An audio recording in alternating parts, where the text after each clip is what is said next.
Ahí está. ¿Cómo están? Bueno, perdón la tardanza, pero mi compu a veces no quiere arrancar, me agarra la loca. Bueno, vamos a continuar entonces donde nos habíamos quedado. Recuerden que nosotros estamos estudiando ya la última parte de lo que serían los procesos del tubo digestivo, que sería la digestión y la absorción. Vamos a ver nutrientes, por ejemplo las macromoléculas, como hidratos de carbono, lípidos y proteínas. Vamos a ver cómo es la absorción de agua y electrolitos, y vamos a repasar algunas cuestiones más que hemos estado estudiando en otras eras también.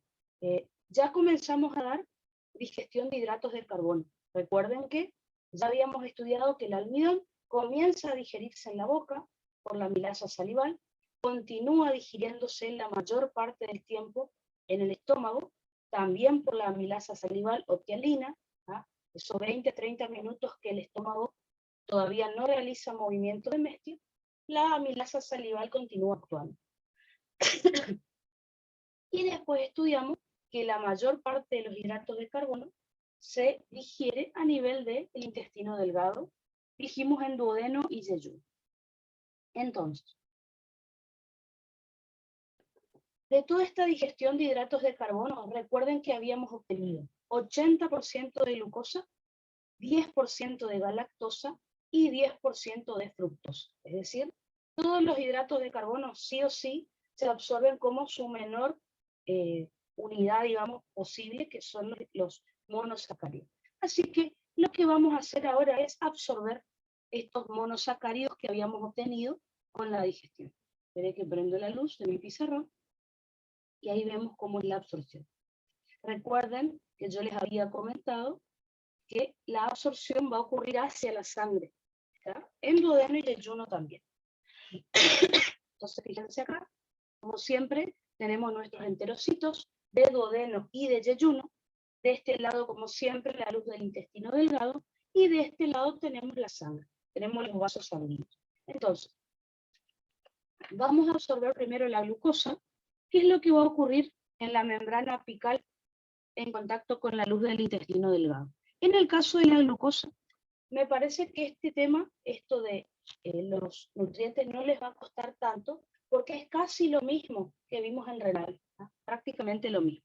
Así que en el caso de la glucosa, se va a reabsorber junto con el sodio, mediante un transporte activo secundario de tipo cotransporte. Fíjense, estoy hablando de el cotransportador sodio-glucosa. ¿Está?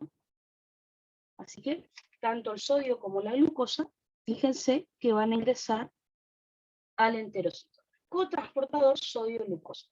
Recuerden que una vez que el sodio ingresa al enterocito, va a absorberse hacia la sangre, ya que miramos un poquito el sodio, mediante un transporte activo primario, que es la bomba de sodio-potasio ATPasa. Es decir, recuerden que la bomba de sodio-potasio ATPasa saca 3 sólidos de la célula y mete 2 potasios.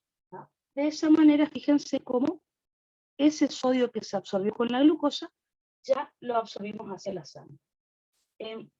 Recuerden, este cotransportador de sodio-glucosa tiene nombre propio. Si nosotros estábamos en túbulo contorneado proximal de los riñones, se llamaba SGLT2. Si estamos acá en intestinos, se llama SGLT1. Esa es la única diferencia. ¿No? Recuerden que SGLT1 significa cotransportador de sodio-glucosa. Tipo 1, recuerden que en los riñones, túbulo proximal, está el tipo 2. Así que, fíjense que la glucosa ingresa al enterocito mediante el SGLT1. Y después se va a absorber a sangre, al igual que en los riñones, mediante un transporte pasivo, difusión facilitada. ¿Está? De esa manera, entonces, la glucosa se absorbe a sangre. ¿Cómo se llamaba esta proteína transportadora que realiza difusión facilitada? Esto sí, igual que en riñones, se llamaba GLUT2. Así que, por lo tanto, la glucosa ingresa al enterocito desde la luz por el SGLT1 y luego se absorbe hacia la sangre por el GLUT2. Fíjense cómo entonces ya absorbimos un 80% de glucosa. Veamos ahora cómo vamos a absorber la galactosa, pero si se acuerdan, riñones es exactamente igual. Así que en el caso de la galactosa también se va a ingresar al enterocito por el SGLT1, es decir, por el cotransportador sodio-galactosa, en este caso. Transporte activo secundario de tipo cotransporte. Es el mismo transportador, estoy hablando del SGLT1. Una vez que la galactosa ya ingresó al enterocito, fíjense que se va a absorber hacia la sangre por el mismo GLUT2 que utilizó la glucosa. Así que, el mismo transporte.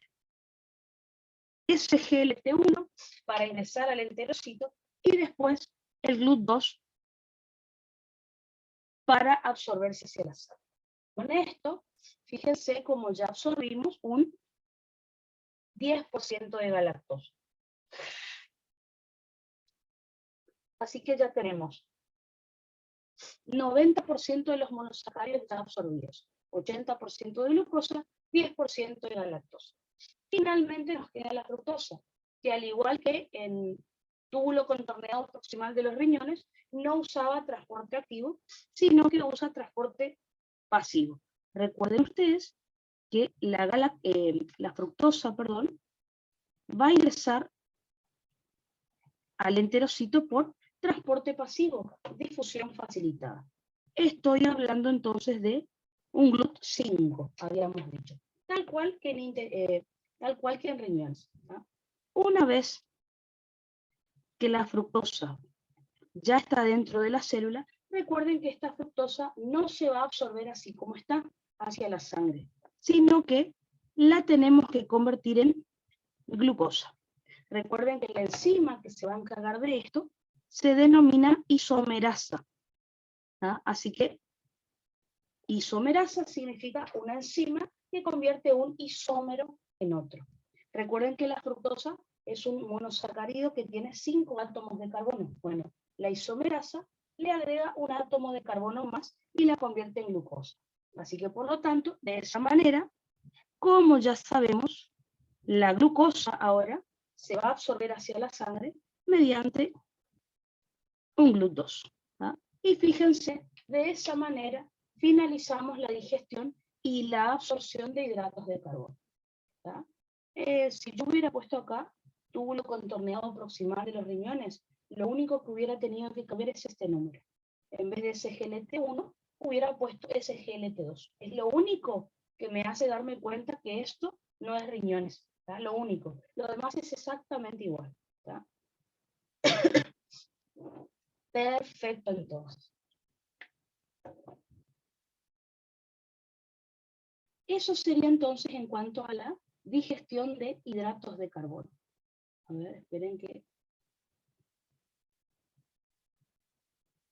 Fíjense, el dibujito que le hice recién, ahí lo estamos viendo, ¿tá? Con la absorción de los tres monosacáridos que yo les había comentado.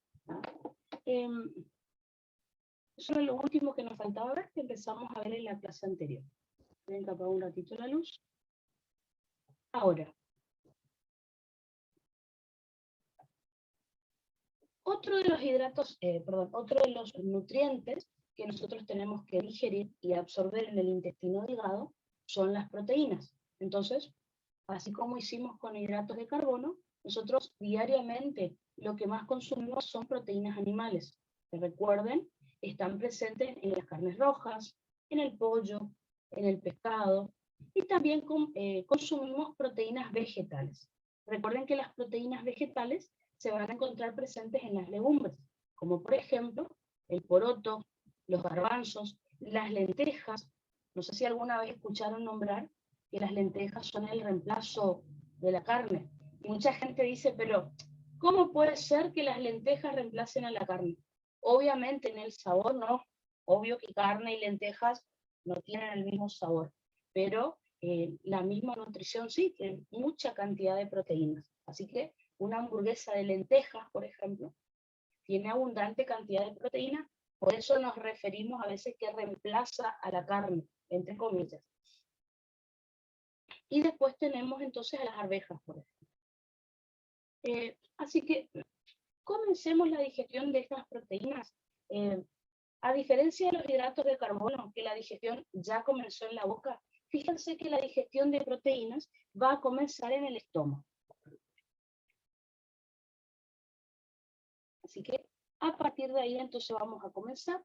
Recuerden ustedes, recuerden ustedes entonces que en el estómago dijimos que teníamos una enzima secretada por las células principales o pépticas, que era el pepsinógeno. En realidad, acá puse pepsina, pero recuerden, la pepsina va a ser la enzima activa, pero sabemos que se sintetizaba como zimógeno, que era el pepsinógeno. Yo ya les había comentado también que ese pepsinógeno, que es el zimógeno o la enzima inactiva, cuando entraba en contacto con el ácido clorhídrico, secretado por las células parietales, ahí se activaba y se convertía en pepsina, que va a ser la enzima activa. Yo también les había comentado, pero ahora nos interesa saber más, que el pH óptimo para que la pepsina pueda actuar era de 1,5 a 3,5, que es el pH ácido que tiene el estómago. ¿Qué pasa si el pH baja, desciende por debajo de 1,5? Habíamos dicho que esta pepsina se inactiva. ¿No? Si el pH está por encima del 3,5, disminuye la actividad de la pepsina. Cuanto más va subiendo el pH por encima de 3,5, cada vez menos actividad tiene esta enzima. Y finalmente, cuando superamos los 5, un pH de 5, directamente la enzima ya se inactiva.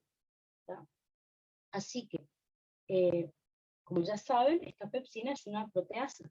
El proceso que se va a realizar entonces acá en el estómago va a ser la digestión de proteínas y péptidos y también del colágeno y elastina, que ya sabemos que viene con las carnes, ¿no es cierto? Así que, fíjense, lo que vamos a observar es lo siguiente. Las proteínas, recuerden que se la denomina proteínas porque tienen más de 100 aminoácidos. Así que las proteínas que tienen más de 100 aminoácidos van a ser atacadas por la pepsina. Y fíjense, no se van a obtener aminoácidos todavía. Vamos a obtener péptidos, o sea, a esa proteína que tiene más de 100 aminoácidos, lo vamos a cortar, ¿no es cierto?, en diferentes fragmentos. Algunos de esos fragmentos son péptidos, es decir, aquellos que tienen menos de 100 aminoácidos, pero hasta 10. O sea, de 11 hasta 100 le llamamos péptidos en general, y también se van a formar proteosas y peptonas. Si ustedes quieren, en vez de proteosas y peptonas, llámenle oligopéptidos, y está perfecto. Los oligopéptidos son péptidos, pero de 3 a 10 aminoácidos. Tenemos los dipéptidos, los tripéptidos, las proteosas, las peptonas, de 3 a 10 aminoácidos, pero fíjense, todavía no vamos a tener aminoácidos, que son las sustancias más simples que vamos a absorber. Por otro lado, el colágeno y la elastina es atacado por la pepsina y se van a degradar. ¿Tá? Directamente a nosotros no nos sirve absorber con la digestión absorber estas sustancias. Eso entonces es lo que va a pasar en el estómago. Pero, de vuelta, la mayor parte de la digestión siempre va a ocurrir en el duodeno, específicamente en el intestino delgado. Perdón, en el intestino delgado, específicamente en duodeno. ¿Está? Bueno, acá estaba el tema que yo ya les había comentado en la clase anterior. Tengan cuidado con las enzimas. La pregunta más fácil es la que nos marea, que es qué enzimas eran pancreáticas y cuáles enzimas eran del intestino delgado. Así que vamos a repasar las enzimas que tenemos que estudiar ahora. Entonces, las enzimas que vamos a utilizar, las que son pancreáticas, recuerden que son producidas por los acinos propiamente dichos del tubo pancreático y desembocan en la segunda porción del duodeno. Acuérdense que estas enzimas se sintetizan y se secretan hacia la segunda porción del duodeno como zimógenos, o sea, son enzimas inactivas. Les recuerdo la pregunta que les dije ayer. ¿Qué pasaría si estas enzimas se activan antes de llegar a la segunda porción del duodeno? me van a degradar las estructuras. Si estamos en páncreas, me van a producir una pancreatitis aguda. ¿Tá? La pregunta específica del profe es, ¿cuál de estas enzimas, si se activara en el páncreas, puede llegar a producir una pancreatitis? Y decía, enzimas que degradan proteínas, enzimas que degradan hidratos de carbono, enzimas que degradan lípidos, creo que sea enteroquinasa, bueno, no sé. ¿Tá? Así que son las enzimas que degradan proteínas. Recién se van a activar en la luz del duodeno por una enzima que está en la membrana apical del enterocito, que es la enteroquinasa. En realidad, al principio, estas enzimas se van a activar por la enteroquinasa, pero después no. Por eso yo le decía que la enteroquinasa no es una enzima digestiva, pero bueno, forma parte de este proceso de activación de las enzimas pancreáticas. Una vez que las enzimas pancreáticas se activan, que ya les muestro cómo es la activación, van a actuar a un pH óptimo de 8, que es el que tenemos en este momento en la luz del duodeno. Recuerden que la bilis tenía un pH de 7,8 a 8, el jugo pancreático de 8 a 8,3. Así que un promedio de 8 va a ser el pH para que estas enzimas funcionen perfecto. ¿Cuáles eran estas enzimas? Voy a nombrar los zimógenos primero. Tenemos al tripsinógeno, al quimotripsinógeno, a la proelastasa y a la procarboxipeptidasa. Eso es lo que vamos a tener. ¿Qué es lo que va a ocurrir con estas enzimas? Como les decía recién, las tenemos que activar primero. Así que fíjense, el tripsinógeno es el que se va a activar primero por medio de la enteroquinasa. Entonces recuerden, la enteroquinasa es una enzima intestinal que está ubicada en la membrana plasmática del enterocito, en contacto con la luz. O sea, no se secreta hacia el enterocito. Está en contacto con la luz, pero en la membrana del enterocito, y es la que va a comenzar esta cascada de activación. ¿No? Entonces, el tripsinógeno, por medio de la enteroquinasa, se va a convertir en tripsina. Y acá está lo que yo les decía. Solo al principio la enteroquinasa funciona. ¿Por qué? Porque una vez que tengamos suficiente cantidad de tripsina, fíjense que ella misma se va a encargar de activarse, de activar a más tripsinógeno y al resto de las enzimas. Entonces, al principio, la enteroquinasa convierte el tripsinógeno en tripsina, una pequeña cantidad. De ahí en adelante, la tripsina activa el resto, es decir, convierte a más tripsinógeno, tripsina, al quimotripsinógeno lo activa a quimotripsina, a la proelastasa la va a activar a elastasa, y a la procarboxipeptidasa la va a convertir en carboxipeptidasa. Una vez que tenemos ya activada toda esta cascada de enzimas, ahí sí va a comenzar la digestión en duodeno.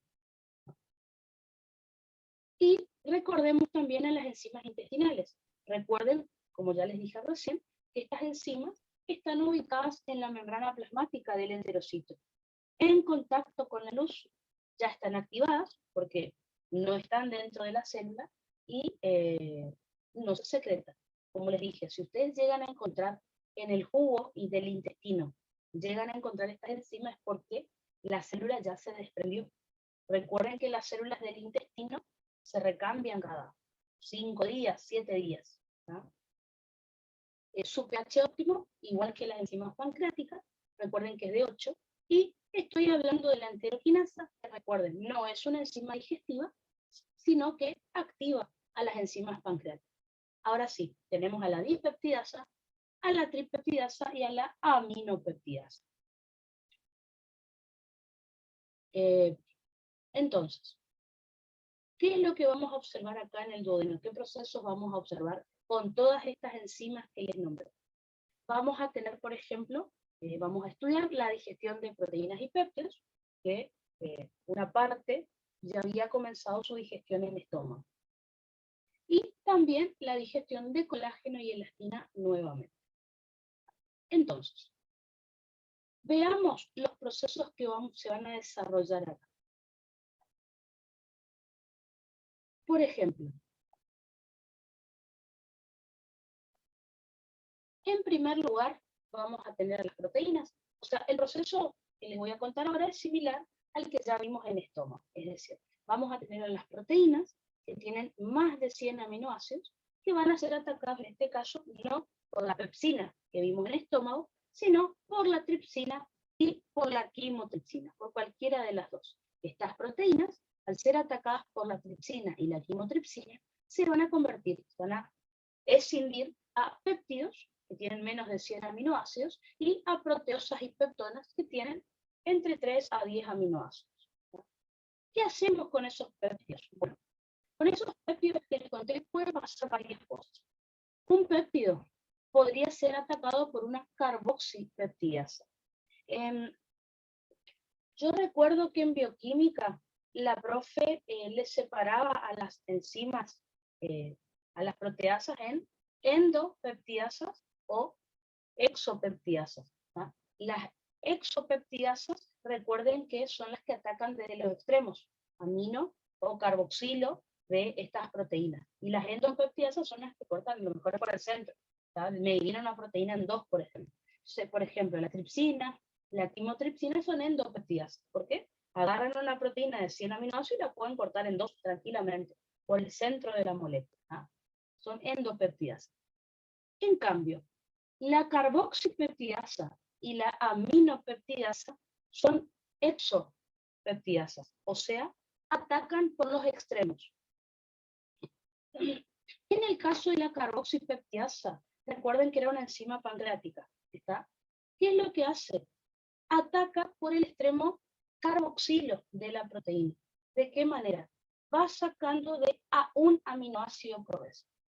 Por eso, ¿qué es lo que dice acá? El péptido, al ser atacado por la carboxipeptidasa, obtengo un aminoácido y el mismo péptido, pero con un aminoácido menos. Si leen en el Guyton, dice esto, por ejemplo. Dice péptido y entre paréntesis dice N-1. ¿Está? Péptido, cualquier cosa que vi ahí. Péptido y después dice la letra N, que simbolizaría, digamos, el número de aminoácidos, menos 1. ¿Ah? ¿Qué significa eso si leen en algún libro? El mismo péptido que les mostré recién, pero con un aminoácido menos. Le digo por las dudas, no es importante. Así que después la carboxipeptidasa puede volver a atacar al mismo péptido y le saca otro aminoácido. Luego le saca otro y así. Va sacando de un aminoácido por vez esta enzima pancreática. Lo mismo va a ser la aminopeptidasa. Recuerden que la aminopeptidasa es una enzima intestinal, pero también es una exopeptidasa, al igual que la carboxipeptidasa. Es decir, saca de un aminoácido por vez a los péptidos, pero por el lado del extremo amino. Así que, por eso el nombre. La carboxipeptidasa ataca por el extremo carboxilo, cortando de a un aminoácido por vez. La aminopeptidasa hace lo mismo, pero por el extremo amino. Así que, un péptido, si es atacado por esta enzima intestinal, seguimos teniendo el mismo péptido, pero cada vez con un aminoácido menos. ¿No? Y obtenemos de a poquito pequeñas cantidades de aminoácidos. ¿Qué le puede pasar a estos péptidos? También podrían ser atacados por dipeptidasas. Las dipeptidasas y las tripeptidasas, recuerden que son intestinales y son endopeptidasas, porque no atacan por el extremo de la proteína, sino por el centro. Entonces, le puede pasar a este péptido que sea atacado por una dipeptidasa que corta de a 2 aminoácidos. ¿Tá? Entonces, corta de a dipéptidos, ¿no es cierto? En vez de a 1, corta de a 2, así que un péptido le sacamos dipéptidos, de a poquito. ¿Tá?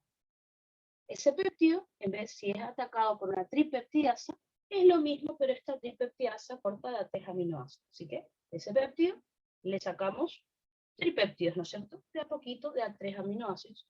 Y respecto al colágeno y a la elastina, se van a degradar por medio de la elastasa. O sea, parecido a lo que había hecho la pepsina, cuando estábamos en el estómago, lo hace la elastasa acá en el duodeno. Así que, producto de toda esta digestión que yo les estoy contando, fíjense lo que pasó. Vamos a realizar la absorción, ¿no es cierto? Fíjense que la absorción de hidratos de carbono fueron todos monosacáridos. Las moléculas más simples que teníamos, eso fue lo que absorbimos. En el caso de la absorción de lo que sería proteínas, no va a pasar lo mismo. La absorción sí ocurre en el mismo lugar. Entonces, hasta ahora, hidratos de carbono absorbimos en duodeno y ayuno, y lo mismo para las proteínas, ¿ven? Duodeno y ayuno. Hidratos de carbono y también proteínas se absorben hacia la sangre. ¿Tá? ¿Qué es lo que vamos a absorber? Vamos a absorber moléculas simples, como los aminoácidos, pero también podemos absorber dipéptidos, tripéptidos, y también podemos absorber proteínas enteras. Pero esto que les cuento acá, lo de las proteínas, es muy poco y es muy raro. ¿Tá? Y de todas maneras, ya vamos a ver, aunque podamos absorber proteínas, esa proteína entera no va a pasar hacia la sangre. ¿Por qué?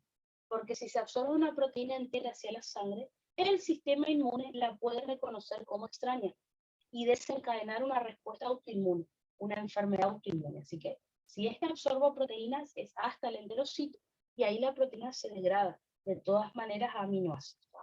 Muy raro que una proteína entera pase a sangre, pero bueno, ¿está? Entonces, vamos otra vez a nuestro pizarrón y vamos a absorber todas estas sustancias que yo les estoy contando.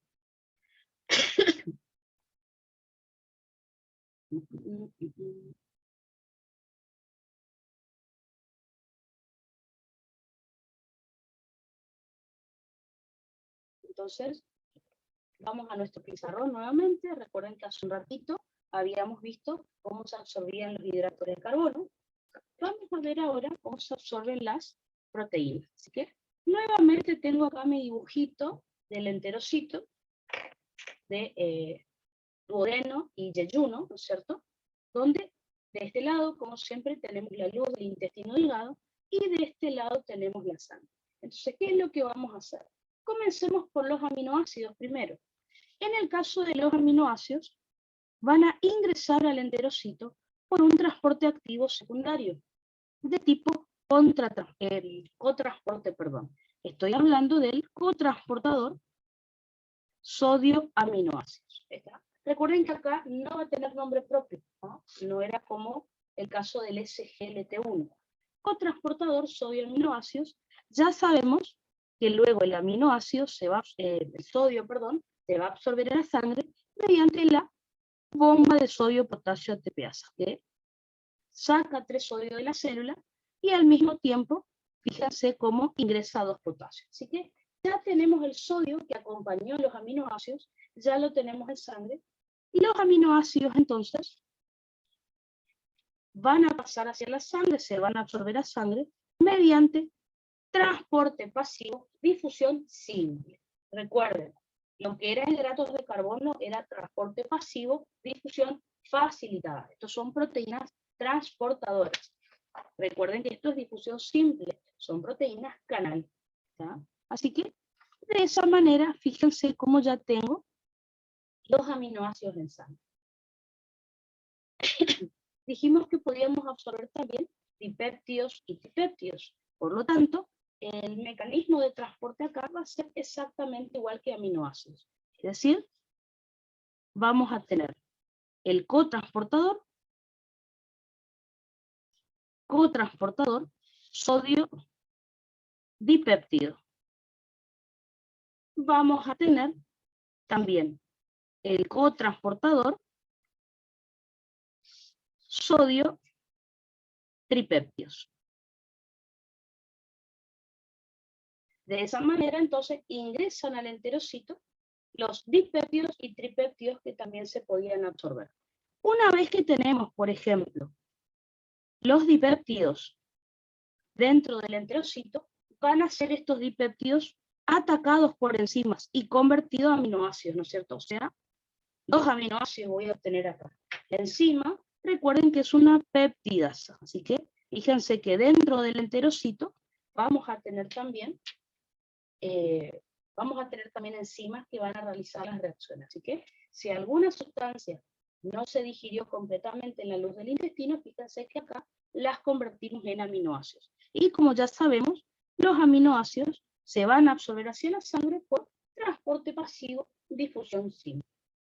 Exactamente lo mismo le va a pasar a los tripéptidos. Una vez que los tripéptidos se encuentren dentro de la luz, dentro del enterocito, van a ser atacados entonces por peptidasas y vamos a conseguir 3 aminoácidos. Cada tripéptido se va a dividir en 3 aminoácidos y finalmente esos aminoácidos se absorben a sangre sin ningún problema. Acuérdense que tenemos acá enzimas dentro del enterocito que van a degradar a estos dipéptidos y a estos tripéptidos. Y finalmente, como les decía, puede ser que acá ocurra la absorción de proteínas, pero no es lo más común. ¿Cómo va a ocurrir la absorción de proteínas? Bueno, tiene que ser por endocitosis. Así que recuerden que endocitosis significa que la membrana plasmática se va a invaginar para que incorporar a esa proteína al interior de la célula. Así que si tenemos una proteína, fíjense, se va a invaginar a la membrana para atrapar a esa proteína y eso me va a producir un endosoma, ¿no es cierto? Así que la proteína va a quedar atrapada dentro de esa vesícula. Luego de eso, esa proteína, lo más común que puede ocurrir es que ese endosoma, recuerden, se puede fusionar con un lisosoma, como ustedes ya saben. Y ahí en esa vesícula se va a producir la degradación de proteínas. ¿Está? En ese endolisosoma se va a producir la degradación de la proteína, se va a degradar a aminoácidos. ¿Está? Dentro de las enzimas hidrolasas, ahí está. Dentro de las enzimas, dentro del endolisosoma, lleva la cartera así, perdón. Entonces, las proteínas dentro del endolisosoma se van a degradar a aminoácidos. Y los aminoácidos, una vez que ya los tengamos, fíjense cómo van a salir de ese endolisosoma y se pueden absorber a la sangre. Esto es lo más común que va a ocurrir, es decir, una endocitosis, luego la degradación de esa proteína a aminoácidos, y los aminoácidos van a pasar hacia la sangre. Eso sería entonces lo más común. Lo menos común es que la proteína se absorba directamente así como está hacia sangre, pero esto es rarísimo, aparece en los libros, pero es muy raro. ¿Por qué? Porque puede desencadenar una enfermedad autoinmune, como les dije, ¿verdad? O que el paciente se vuelva alérgico a esa proteína, ¿verdad? Así que, pero digamos que si el profe les pregunta, esto es lo que le podrían contar, no es necesario que, a no ser que él quiera saber endocitosis, pero no creo, ¿verdad? Me olvidé de ponerles acá lo de endocitosis, ¿tá? Así que acuérdense, yo le contaría esto si él me pide en el oral, que de hecho le pidió a varios chicos, ¿tá? Cotransportador sodio aminoácidos, cotransportador sodio dipéptido, cotransportador sodio tripéptido, y después del otro lado, en la membrana vasolateral, cómo se absorben esos aminoácidos, ¿tá? Perfecto, entonces.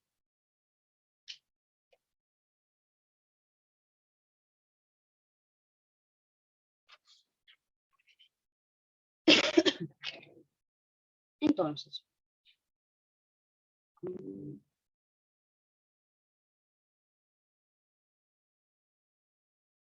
acá tienen el dibujito. ¿Ah? Fíjense que en este dibujo yo les aclaré lo que les había dicho recién.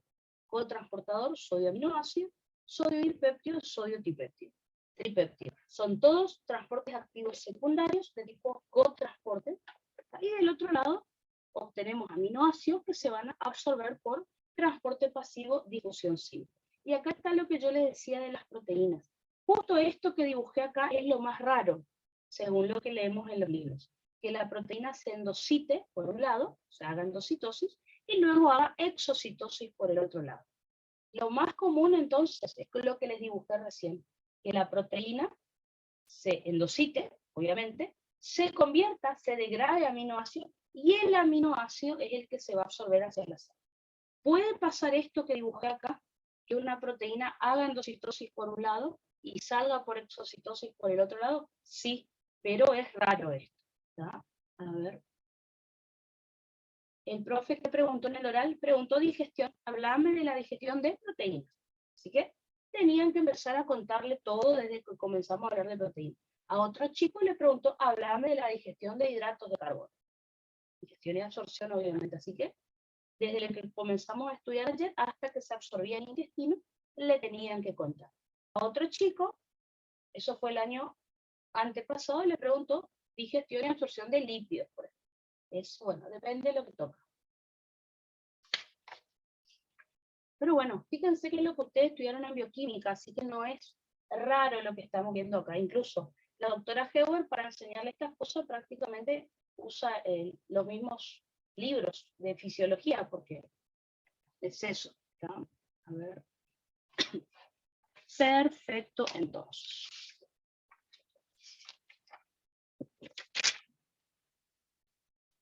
Igual, la verdad que en el final las preguntas fueron re fáciles, porque le dejaban hablar a ustedes. O sea, decía, háblame de tal tema, y ustedes podían empezar a hablar tranquilos, sin problema. Así que, muy bueno los profes en el final. Obviamente tienen que saber, pero ayudaban mucho, tranquilos. ¿No? Entonces, esto era en cuanto a digestión y absorción de proteínas. Así que, finalmente, nos toca hablar de la digestión y absorción de lípidos. Entonces, el tema es así. Vamos de vuelta. En cuanto al consumo diario, ¿cuáles son los lípidos entonces que en mayor cantidad vamos a consumir? El 90% de los lípidos que consumimos son triglicéridos o triacilglicéridos o grasas neutras, como ustedes le quieran llamar. Después, el 10% restante de lo que consumimos suelen ser fosfolípidos, suelen ser ésteres de colesterol y suele ser colesterol, no unido a ésteres. Hay una aclaración. El colesterol en realidad no es un lípido, ¿ya? Perdón, nada que ver lo que dije. El colesterol en realidad no es una grasa, porque para ser una grasa tiene que tener ácidos grasos. Lo ponemos acá, pero recuerden, el colesterol no es una grasa. Los ésteres de colesterol sí, porque tienen ácidos grasos, justamente. Los fosfolípidos sí, porque tienen ácidos grasos. Y los triglicéridos tienen ácidos grasos. ¿tá? Son grasas. Están las grasas neutras, que son los triglicéridos. Están las grasas saturadas, que son los ésteres de colesterol. El colesterol no es una grasa, es un lípido, pero no una grasa. Lo ponemos de todas maneras acá, pero les hago esa aclaración. Así que, comencemos la digestión de estos lípidos.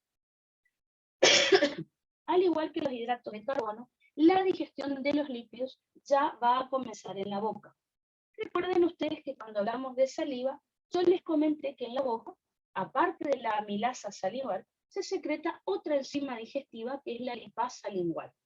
La lipasa lingual se secreta con la saliva, su pH óptimo para actuar es de 6 a 7, como el de la amilasa salival, pero es muy débil.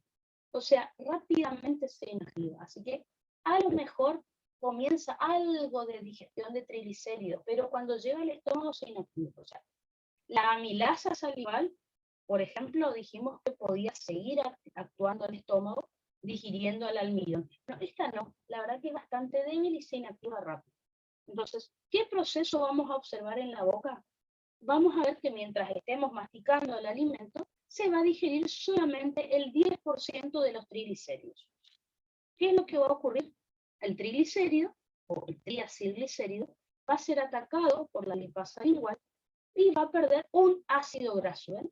Un AGL sería un ácido graso libre, y el resto de la molécula va a quedar todavía intacta. Es decir, vamos a obtener el ácido graso libre, que se desprendió del triglicérido, y un diacilglicérido, que sería un DAR. Más que eso, entonces, no va a ocurrir. Una vez que deglutimos el alimento, o sea, esto ocurre mientras masticamos, con la masticación. Cuando deglutimos el alimento, la lipasa lingual llega al estómago y se inactiva. Por eso les decía que es muy débil. Ahora, recuerden ustedes que en el estómago tenemos otra lipasa de todas maneras, que es la lipasa gástrica. Así que en el estómago, la lipasa lingual se va a inactivar, no es como la amilasa. ¿no? Pero recuerden que las células principales o pépticas, aparte de secretar pepsinógeno, secretan lipasa gástrica. El pH óptimo para actuar es el del estómago, es decir, de 1,5 a 3,5, pero también es muy débil, o sea, rápidamente se suele inactivar. Así que, fíjense, ¿qué es lo que vamos a observar en el estómago? También digestión de triglicéridos, pero muy poco. Fíjense, 10% ocurrió en la boca por la lipasa lingual. 20 a 30% de los triglicéridos se digieren en el estómago por la lipasa gástrica. Tenemos la misma reacción química que ocurrió en la boca. Es decir, el triglicérido, por medio de la lipasa gástrica, se convierte en diacilglicérido más el ácido graso libre que perdió. ¿Tá? Así que la verdad es que en la boca y en el estómago no hay mucha digestión de lípidos. Pero bueno, van a ver que los libros directamente empiezan duodeno la digestión. Por favor, no hagan eso, porque el profe les va a preguntar. Dicen, bueno, en el duodeno tal cosa, no. En la boca pasó algo muy poco, pero pasó en el estómago también. En los libros aparece el duodeno directo, y bueno, ahí está el problema. Pero la realidad sí, es que la mayor parte de la digestión de lípidos va a ocurrir en duodeno. El tema es el siguiente. Yo les voy a explicar ahora digestión y absorción juntos, porque vamos a ver que van a participar componentes de la bilis y componentes del jugo pancreático y también de los intestinos para producir la digestión y absorción. Así que vamos a tener que ir mezclando estas informaciones. ¿Cuáles son los componentes que yo voy a utilizar ahora para explicarles digestión y absorción? Por ejemplo, la bilis va a aportar la lecitina, que vamos a ver que me va a permitir la digestión, y las sales biliares, que me van a permitir la absorción de los lípidos. ¿Tá? Y después vamos a tener enzimas, que su pH óptimo para actuar, como estamos en el duodeno, obviamente el pH óptimo es de 8. ¿Cuáles son las enzimas que vamos a utilizar? Recuerden que tenemos enzimas pancreáticas, que se secretan junto con el jugo pancreático, en la segunda porción del duodeno, y no son zimógenos, o sea, ya están activas. Estoy hablando de la lipasa pancreática, la fosfolipasa A2 y la colesterol esterasa. Si quieren, pueden nombrar también, el profe lo nombra, por favor ahí, la colipasa. Por favor, agreguen, porque vi que el profe lo nombra en clase. Entonces, las enzimas pancreáticas tenemos la lipasa pancreática, la colipasa, la fosfolipasa 2 y la colesterol esterasa. ¿Sí? Y después tenemos enzimas intestinales que, recuerden, no se secretan hacia la luz del intestino. No digan que se secretan, porque a veces ahí está el error también. Están en la membrana apical del enterocito en contacto con la luz. Ya están activas también. Estoy hablando de una sola, que es la lipasa intestinal. Súper, súper débil. Porque yo en un ratito les voy a mostrar que la digestión del lípido ocurre bien en la luz, en el centro de la luz del intestino. La lipasa intestinal está en la pared del intestino, y como que está lejos de donde está ocurriendo la digestión. Por eso es como muy débil. ¿Tá? Así que el tema es el siguiente. Vamos a ver que lo primero que tenemos que usar es la lecitina. Después se usan las enzimas. Después las sales biliares. En ese orden van a ir ocurriendo las cosas que les voy a contar. Así que, ¿cuál es el proceso que yo les voy a explicar para digestión y absorción de lípidos? Estos nombres se tienen que acordar así cuando le vayan a explicar al profe. ¿Está? Primero vamos a ver la emulsificación de las grasas, que cuando estudiamos bilis yo les conté que era una función de la bilis. Ya vamos a ver qué es. En segundo lugar, se produce la digestión de lípidos. Y en tercer lugar, el transporte y absorción de esos lípidos. ¿Está? Así que comencemos por el principio. Yo quiero que se imaginen o que recuerden algo que yo les dije cuando vimos masticación. Yo les dije que una de las funciones que tenía la masticación era, si yo tenía un alimento así de grande, era reducirlo a partículas más pequeñas. Así, las enzimas digestivas de la saliva podían actuar mejor, porque las enzimas de la saliva actúan en la superficie. Bueno, lo mismo va a ocurrir acá. La emulsificación de las grasas sirve para eso. Entonces, comencemos por esta emulsificación la función justamente de la emulsificación de las grasas es que permite la acción de las enzimas digestivas. Esta emulsificación va a ser producida por la lecitina. Dijimos que era un fosfolípido que está un lípido que está en la bilis, y que la función que va a tener es disminuir la tensión superficial del glóbulo de grasa. O sea, tiene una acción detergente. Si ustedes alguna vez vieron cuando colocan una gota de detergente en un plato que está con grasa y agua, van a ver cómo la grasa huye prácticamente del detergente. Entonces, disminuye la tensión superficial del glóbulo de grasa o tiene acción detergente, es lo mismo. ¿Tá?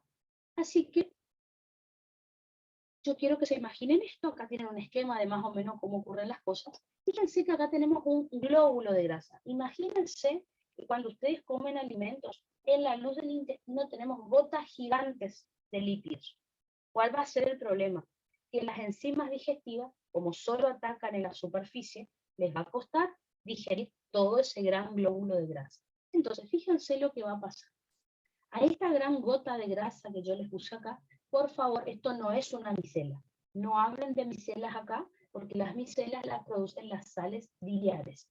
Esto no es una micela, es una gota grande de grasa, gotas gigantes. Imagínense, ¿vieron cuando ustedes ponen aceite en el agua? El aceite y las gotas se van acercando y forman gotas más gigantes. Bueno, imagínense algo así. La lecitina de la bilis lo que va a hacer es colocarse en esta superficie del glóbulo de grasa. Fíjense, acá les dibujé en color rojo a la lecitina, y lo que va a hacer es disminuir la tensión superficial del glóbulo de grasa, que ya saben lo que es tensión superficial. ¿Ah? Tensión superficial del agua era la fuerza de atracción entre las moléculas de agua. Bueno, si yo digo que la lecitina disminuye la tensión superficial del glóbulo de grasa, es que disminuye la atracción entre los lípidos que están formando esta gota gigante, digamos, de grasa. ¿Está? Ahora, necesito, ya se están atrayendo menos, ya hay menos atracción entre los glóbulos de grasa. ¿Qué necesito hacer para que finalmente se separen estas moléculas? Necesito movimiento. ¿Está? El ejemplo que yo doy siempre es la del agua micelar. ¿Vieron los desmaquillantes que vienen en dos fases? ¿Está? Están en dos fases. ¿Qué hago yo para que las gotitas se dispersen? Muevo, ¿no es cierto? Muevo el recipiente y después sí, me saco el maquillaje, ¿no es cierto? Bueno, acá es lo mismo. Para que la gota de grasa se fragmente, se desarme, necesito movimiento. Es por eso que acá intervienen los movimientos de segmentación del intestino delgado. ¿Se acuerdan? Los movimientos de mezcla dijimos que eran múltiples anillos de constricción que me van segmentando el intestino, y la forma del intestino queda como si fuera una ristra de salchichas, ¿está? Una tira de chorizos. Así que estos movimientos de mezcla, más la lecitina, que ya me había disminuido la tensión superficial, el glóbulo de grasa, ¿qué va a hacer? Que esta gota de grasa gigante se fragmente, ¿ah? Y se convierta en gotitas más pequeñas.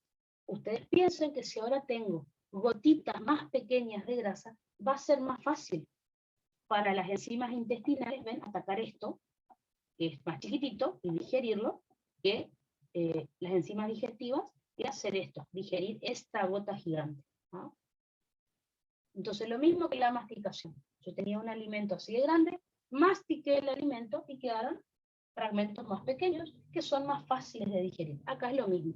Yo tenía una gota gigante de grasa, la lecitina disminuye la fuerza de atracción entre los lípidos, y los movimientos de mezcla me terminan fragmentando a esa gota y quedan gotitas más pequeñas que son más fáciles de digerir, más fáciles de escindir por las enzimas digestivas.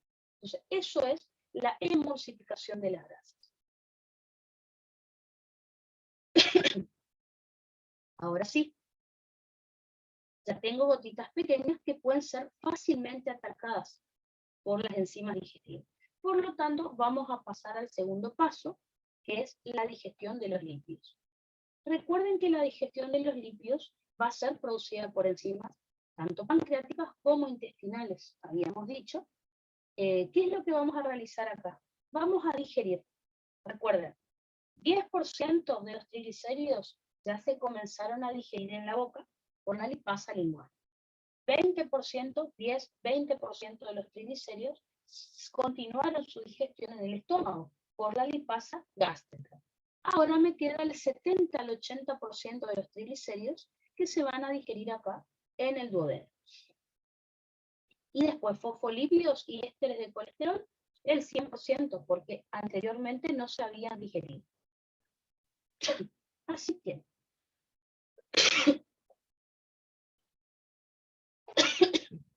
comencemos con los triglicéridos. Parte de estas reacciones se conocían porque ocurrieron ya en la boca y en el estómago. Así que fíjense, tenemos a los triacilglicéridos que pueden ser atacados o por la lipasa pancreática o por la lipasa intestinal. Si ustedes tuvieran que elegir, yo diría esto: lipasa pancreática. La lipasa pancreática, recuerden, es una enzima del páncreas, se secretó con el jugo pancreático y está en la luz del intestino. La lipasa intestinal está en contacto con la luz, pero en la membrana, está más lejos de la acción, digamos. Así que bueno, por eso es más débil. Pero bueno, las dos. Esta lipasa pancreática utiliza a la colipasa como cofactor, digamos, para realizar la digestión de triacilglicéridos. Así que la lipasa pancreática, junto con la colipasa, como si fuera su cofactor, van a comenzar la digestión de los triglicéridos.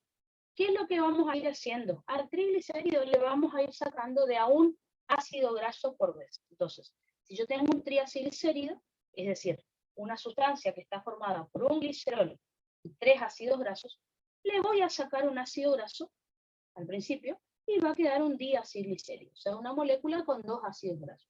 Si a ese diacilglicérido lo sigo atacando, le vuelvo a sacar un segundo ácido graso libre y me queda un MAG, es decir, un monoacilglicérido. Finalmente, si sigo atacando a ese monoacilglicérido, me queda finalmente el glicerol y el tercer ácido graso libre que le saqué. Así que básicamente fragmenté, digerí al triacilglicérido y me quedaron 3 ácidos grasos libres, los saqué de a uno por vez, y un glicerol. Eso es lo que obtengo como resultado. En el caso de los fosfolípidos, ¿qué es lo que va a ocurrir? Estos fosfolípidos van a ser atacados por la fosfolipasa A2, que van a degradar los fosfolípidos en lisolecitina, o LIS, así aparece en el Constanzo, y ácidos grasos libres, o AGL, la cantidad que sea necesaria. Pero recuerden que un fosfolípido tenía la cabeza, que era de lisolecitina, y 2 ácidos grasos libres, ¿se acuerdan? Que así siempre dibujamos a los fosfolípidos. Así que sería una lisolecitina y 2 ácidos grasos libres. Pero bueno, digan ácidos grasos libres en general. Por último, tenemos a los ésteres de colesterol. Los ésteres de colesterol son atacados por la colesterol esterasa. Recuerden que, excepto la lipasa intestinal, todas las demás son pancreáticas, son enzimas pancreáticas. Los ésteres de colesterol, entonces, son atacados por la colesterol esterasa y se obtiene colesterol por un lado y los ácidos grasos libres por otro lado.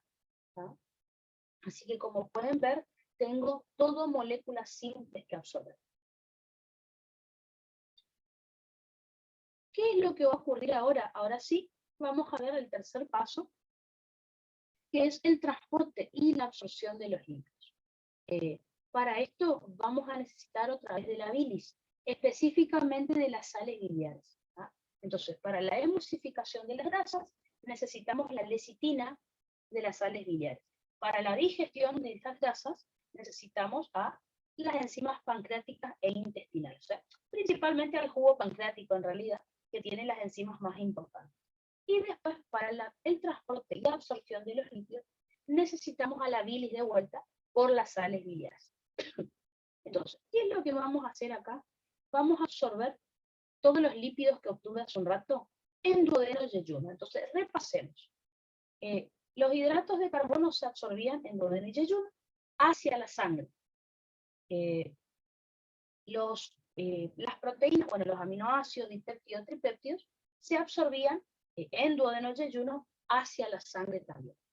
Los lípidos se van a absorber en duodeno y ayuno, pero hacia la linfa, hacia el líquido linfático. ¿Por qué? Porque si los lípidos se llegan a absorber hacia un capilar sanguíneo, como son lípidos, es como si fuera una placa de ateroma. Lo podrían tapar a ese vaso sanguíneo y el paciente podría tener un infarto intestinal. Así que sí o sí, lo tenemos que absorber a linfa, excepto algunas excepciones que ya les cuento. ¿Qué es lo que vamos a absorber acá? Vamos a absorber ácidos grasos libres, glicerol, colesterol y lisolecitina, que son todos los componentes que yo les nombré acá. Son las moléculas más simples que hay. Entonces, para poder realizar ese proceso, vamos a contar algunos pasitos. ¿Está? Estos títulos que yo les puse acá, no es necesario que lo digan así. Es para ubicarnos. Ahora, cuando yo digo emulsificación de las grasas, digestión de lípidos y transporte y absorción de lípidos, sí. Así, con nombre y apellido, le cuentan al profe para explicar el proceso. Ahora, lo que ocurre dentro del transporte y absorción no es necesario. Explíquenlo como ustedes quieran, que no hay ningún problema. ¿Está? Pero para ubicarnos mejor, vamos a ponerle esos nombres que yo les puse ahí para que sea más fácil, digamos. Entonces, todo lo que está ahí escrito les voy a ir contando en un esquemita para que se nos haga más fácil. Así que vamos a pasar nuevamente a nuestro pizarra y ahí les cuento. Entonces, fíjense que acá, nuevamente entonces tenemos nuestro enterocito, la luz del intestino delgado, y hace un ratito borré lo que puse acá, puse sangre. ¿Ah? Como siempre estudiamos que todo se absorbe a sangre, no. En realidad, recuerden que acá vamos a tener que absorber a linfa, todos nuestros lípidos, ¿no es cierto? A el conducto quilífero central, ¿no es cierto? Que yo ya les había comentado, ya lo estudiamos en la primera clase de digestivo prácticamente. Otra cosa que les dibujé acá, que no es necesario que lo dibuje, fíjense que son las microvellosidades. Porque entre las microvellosidades vamos a ver que van a ser colocados los lípidos para que se absorban. Entonces, el tema es así. Recuerden, hace un ratito nosotros terminamos de hacer la digestión. Yo les dije que la digestión no ocurrió acá, sino que ocurrió bien en la luz del intestino. ¿Saben cuál es el problema? Que las reacciones que yo les comenté recién, vieron triglicérido que se rompe a glicerol y ácidos grasos, les comenté que los fosfolípidos se degradaban a lisolecitina y ácidos grasos, les comenté que el colesterol, que los ésteres de colesterol se degradaron a colesterol y ácidos grasos. Bueno, esas reacciones que yo les conté son altamente reversibles. ¿Qué significa esto? Que si yo al colesterol lo dejo cerca de los ácidos grasos, se van a volver a unir. Entonces, tanto trabajo por parte de las enzimas para que se vuelvan a unir. Así que eso no tiene mucho sentido. Entonces, el tema es el siguiente. Ni bien, por ejemplo, el colesterol se separa de los ácidos grasos, ni bien se rompen los ésteres de colesterol, estos lípidos, por separado, son tomados por las sales biliares, son envueltos por las sales biliares y se forman las micelas. Así que imagínense que las micelas van a tener en su interior cada uno de estos lípidos que les mostré por separado, porque si los dejo juntos, se van a volver a unir, porque las reacciones son muy reversibles. Entonces va a pasar lo siguiente.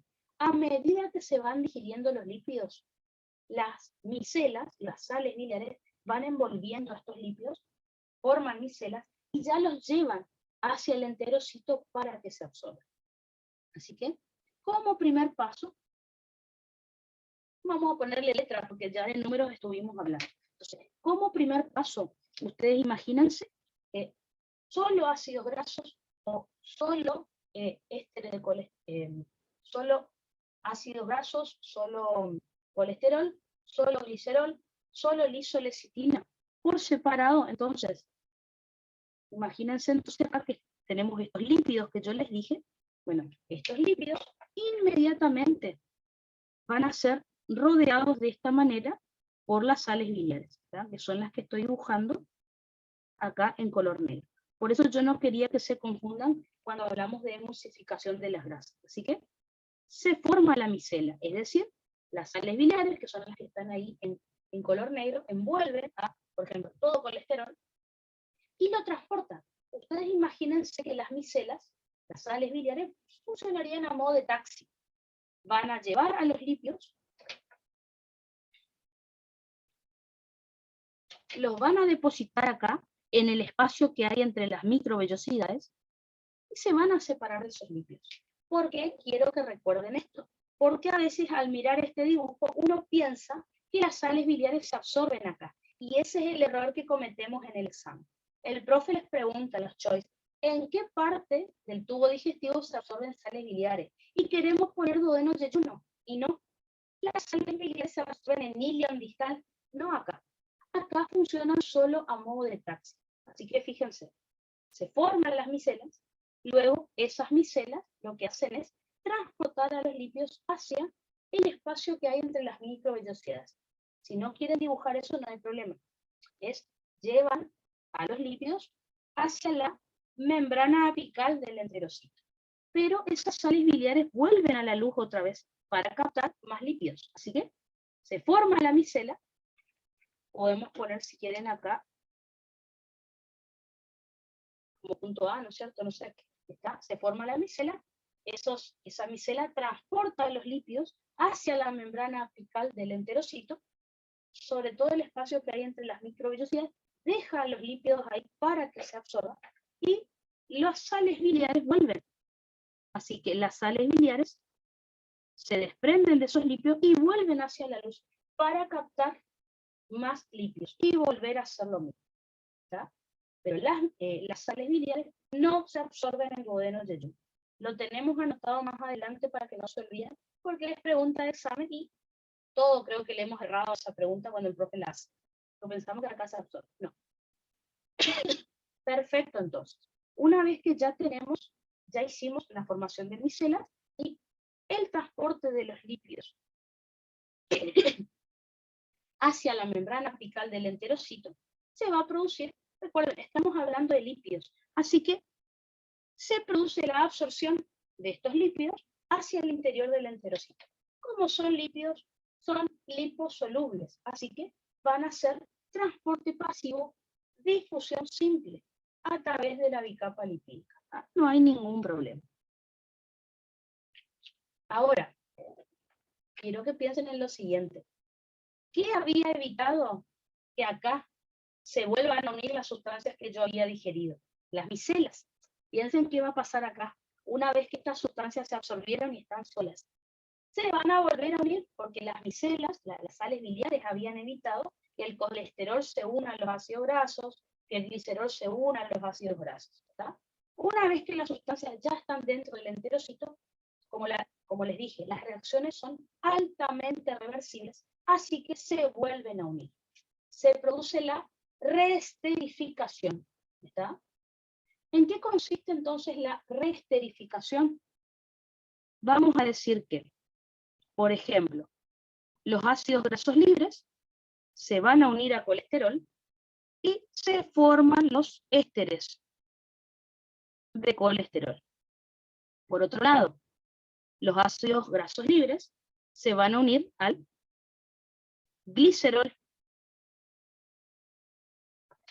Cualquier cosa. Confundí glicerol con lisolecitina. Glicerol con C. Y se forman los triacilglicéridos. Los ácidos grasos libres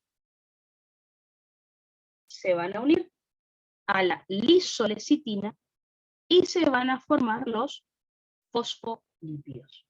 Como pueden ver, entonces se produjo la reesterificación. Se volvieron a unir estas sustancias simples para formar sustancias completas, sustancias más complejas.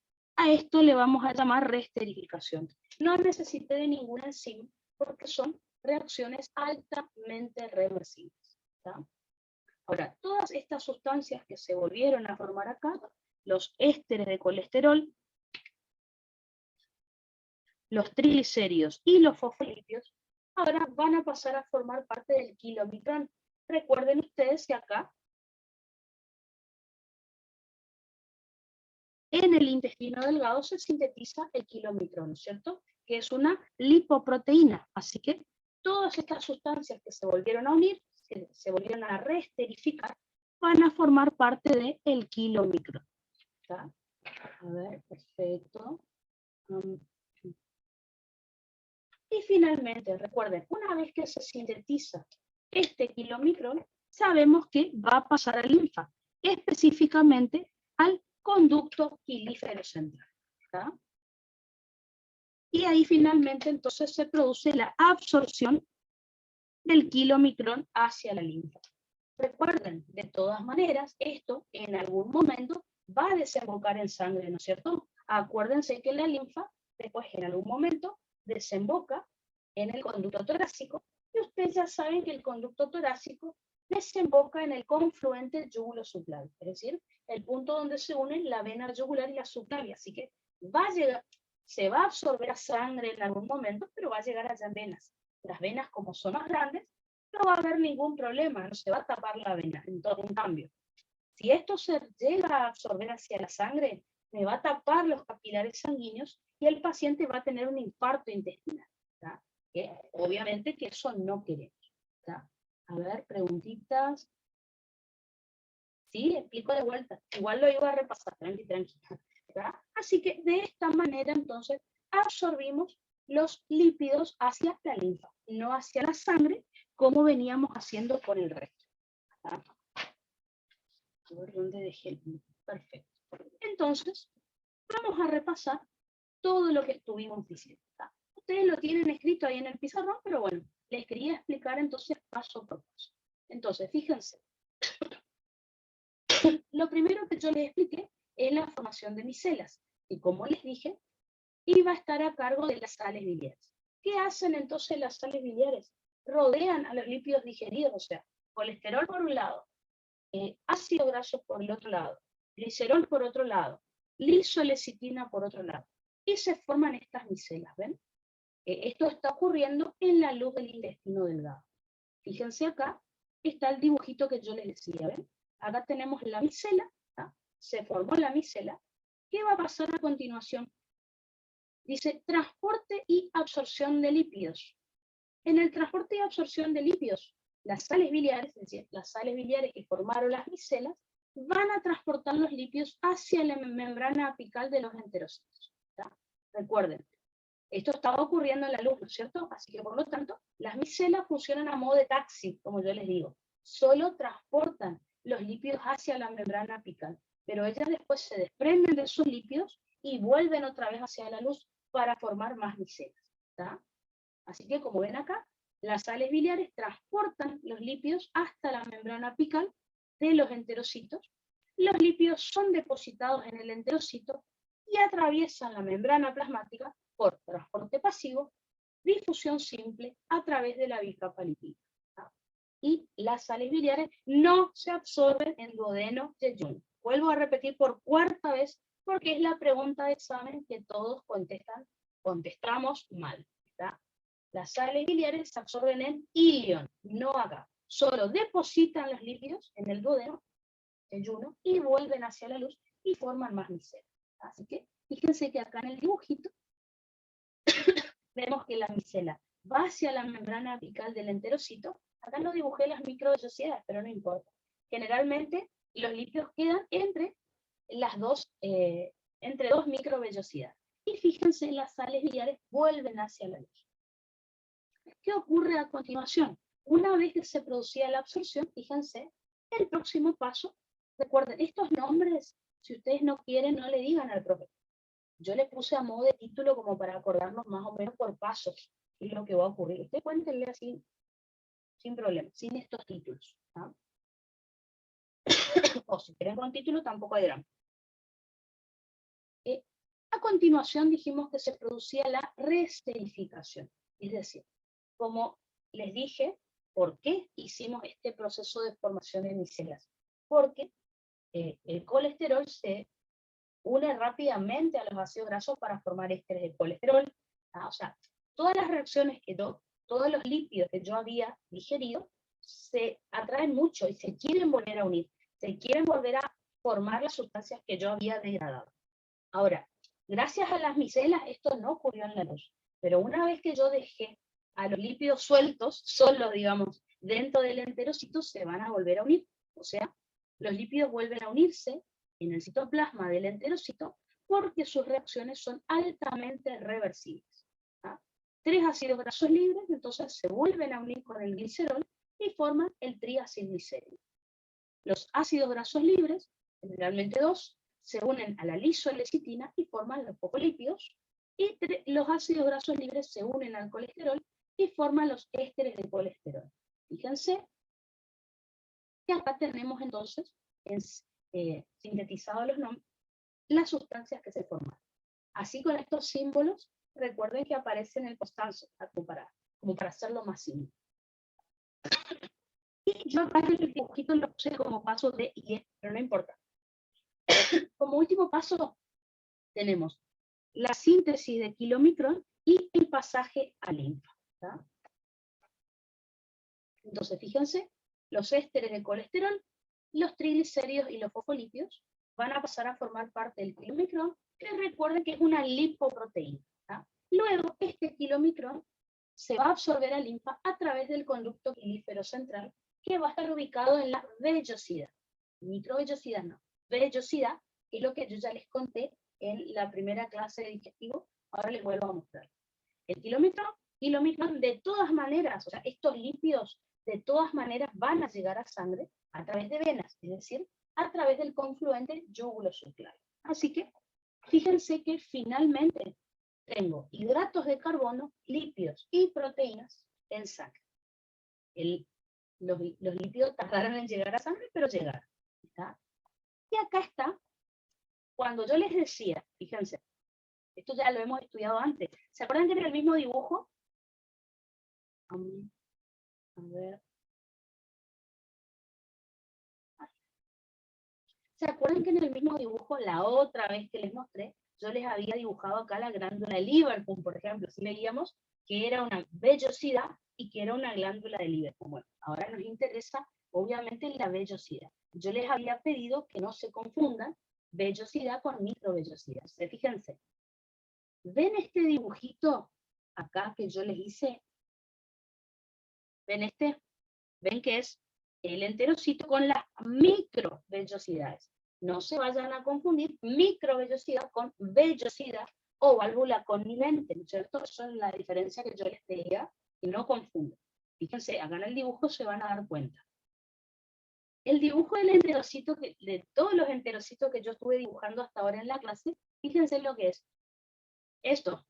Acá están los enterocitos que yo dibujé. Entonces acá, por ejemplo, estaban las sustancias, los hidratos de carbono, los lípidos y las proteínas.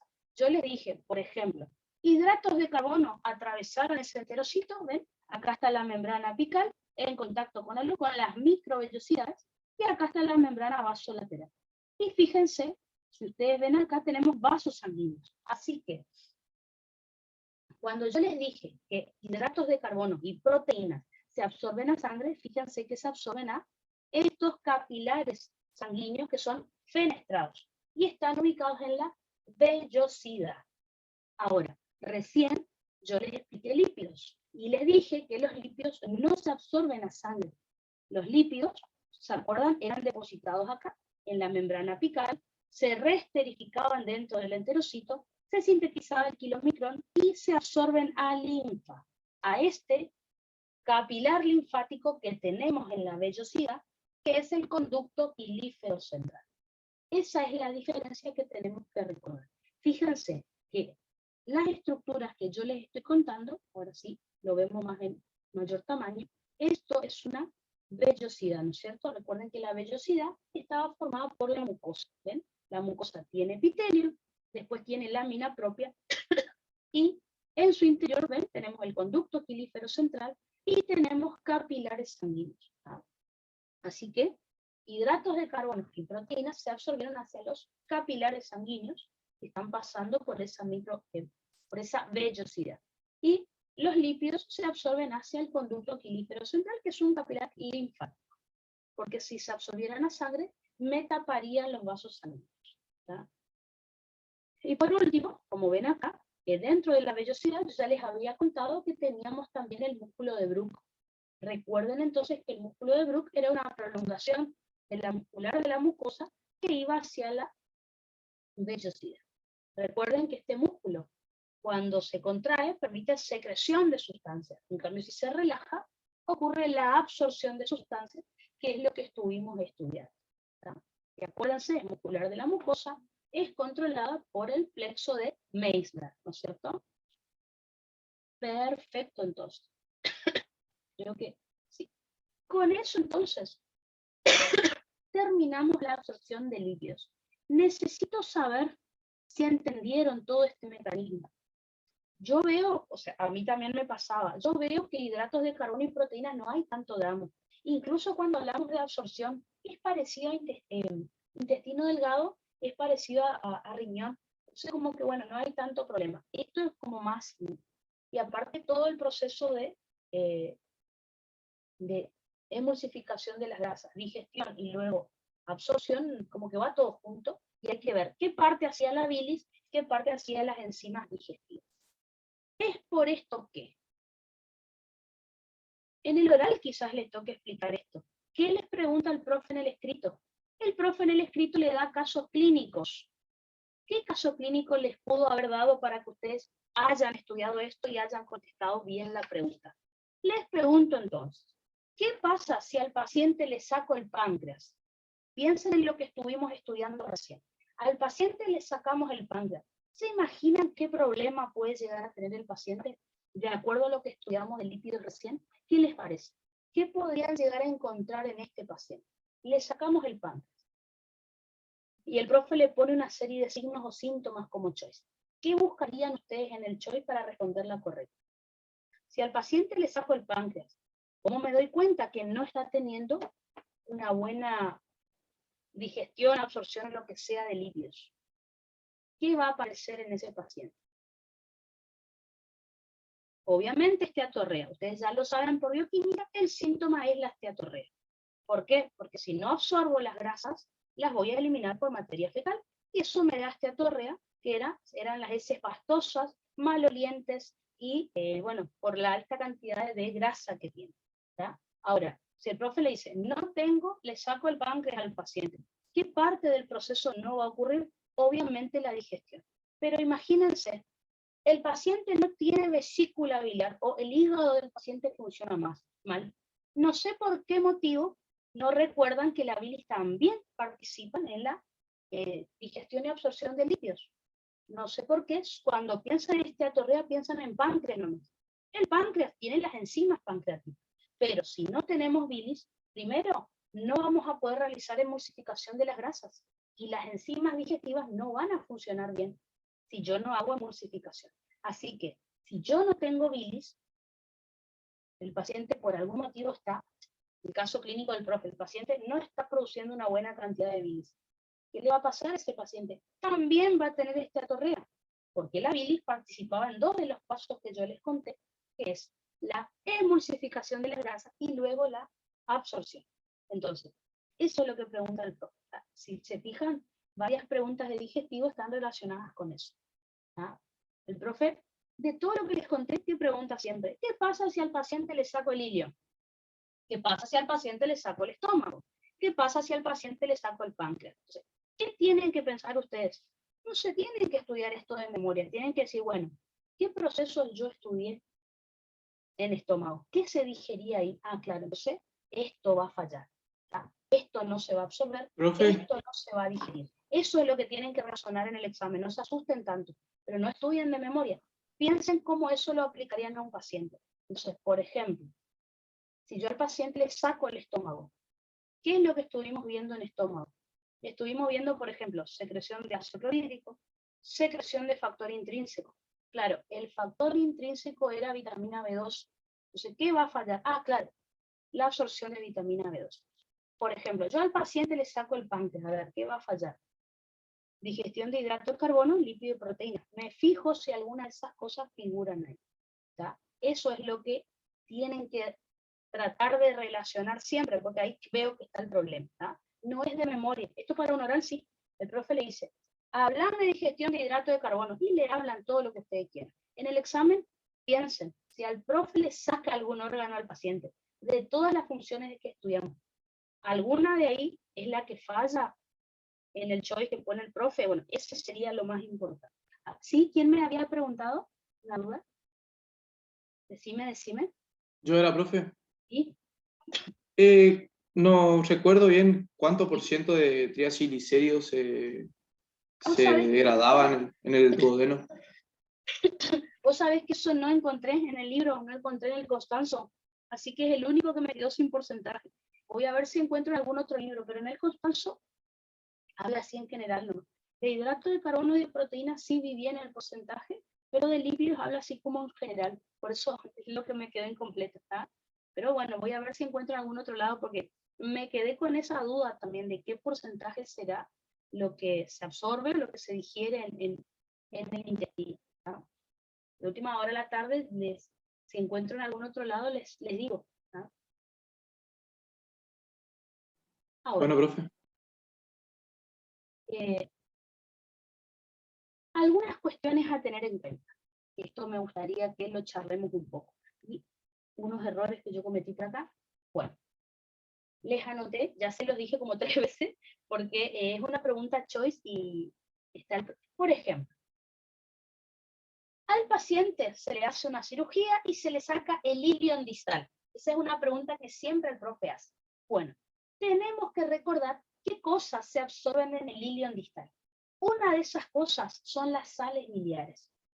Entonces, uno dice, bueno, al paciente se le saca el páncreas, ¿no es cierto? El páncreas, jugo pancreático, no se van a digerir los lípidos, listo, me produce esteatorrea. Perfecto. ¿Qué pasa si el profe me dice al paciente no está produciendo una buena cantidad de bilis? O le hicieron una colecistectomía, es decir, le sacaron la vesícula y la bilis está más diluida, ¿no es cierto? Va a tener esteatorrea también el paciente. ¿Por qué? Porque la bilis participaba de la emulsificación de las grasas y de la absorción de las grasas. Perfecto. Y acá está la tercera pregunta. ¿El paciente se le saca el ilion? ¿Va a tener esteatorrea? También. Uno dice, ¿pero por qué? Si la digestión y la absorción de lípidos se producen en duodeno y yeyuno. Ustedes piensen lo que yo les dije cuando estudiamos hígado. ¿De dónde viene la mayor cantidad de sales biliares que el hígado va a producir con la bilis? Viene de circulación enterohepática. Entonces, si yo al paciente le saco el ilion, ¿va a tener esteatorrea? Y uno dice, no, el ilion no tiene nada que ver con la digestión y absorción. Sí, porque en el ilion distal se absorben las sales biliares. Todas esas sales biliares que se absorben hacia la sangre en el ilion distal vuelven por la vena porta hacia el hígado. Y el hígado las vuelve a secretar con la bilis para hacer digestión y absorción de lípidos. Entonces, si yo le saco al paciente el ilion distal, va a tener problemas en la digestión y absorción de lípidos, porque la próxima vez que ese hígado produzca bilis, va a tener menos sales biliares. Parece rebuscada la pregunta, pero si lo pensamos no lo es tanto. Entonces, fácil, al paciente le saco el páncreas, listo, no hay digestión de lípidos. El paciente no tiene una buena producción de bilis, buenísimo.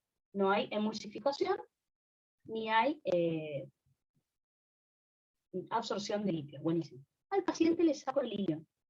Seguramente o va a tener déficit de vitamina B12, porque recuerden que ahí se absorbe la vitamina B12, o va a tener esteatorrea también. ¿Por qué? Porque ahí también se absorben las sales biliares. Entonces, las sales biliares yo les conté que actúan en duodeno y yeyuno, ¿no es cierto? Pero ellas se absorben en ilion distal.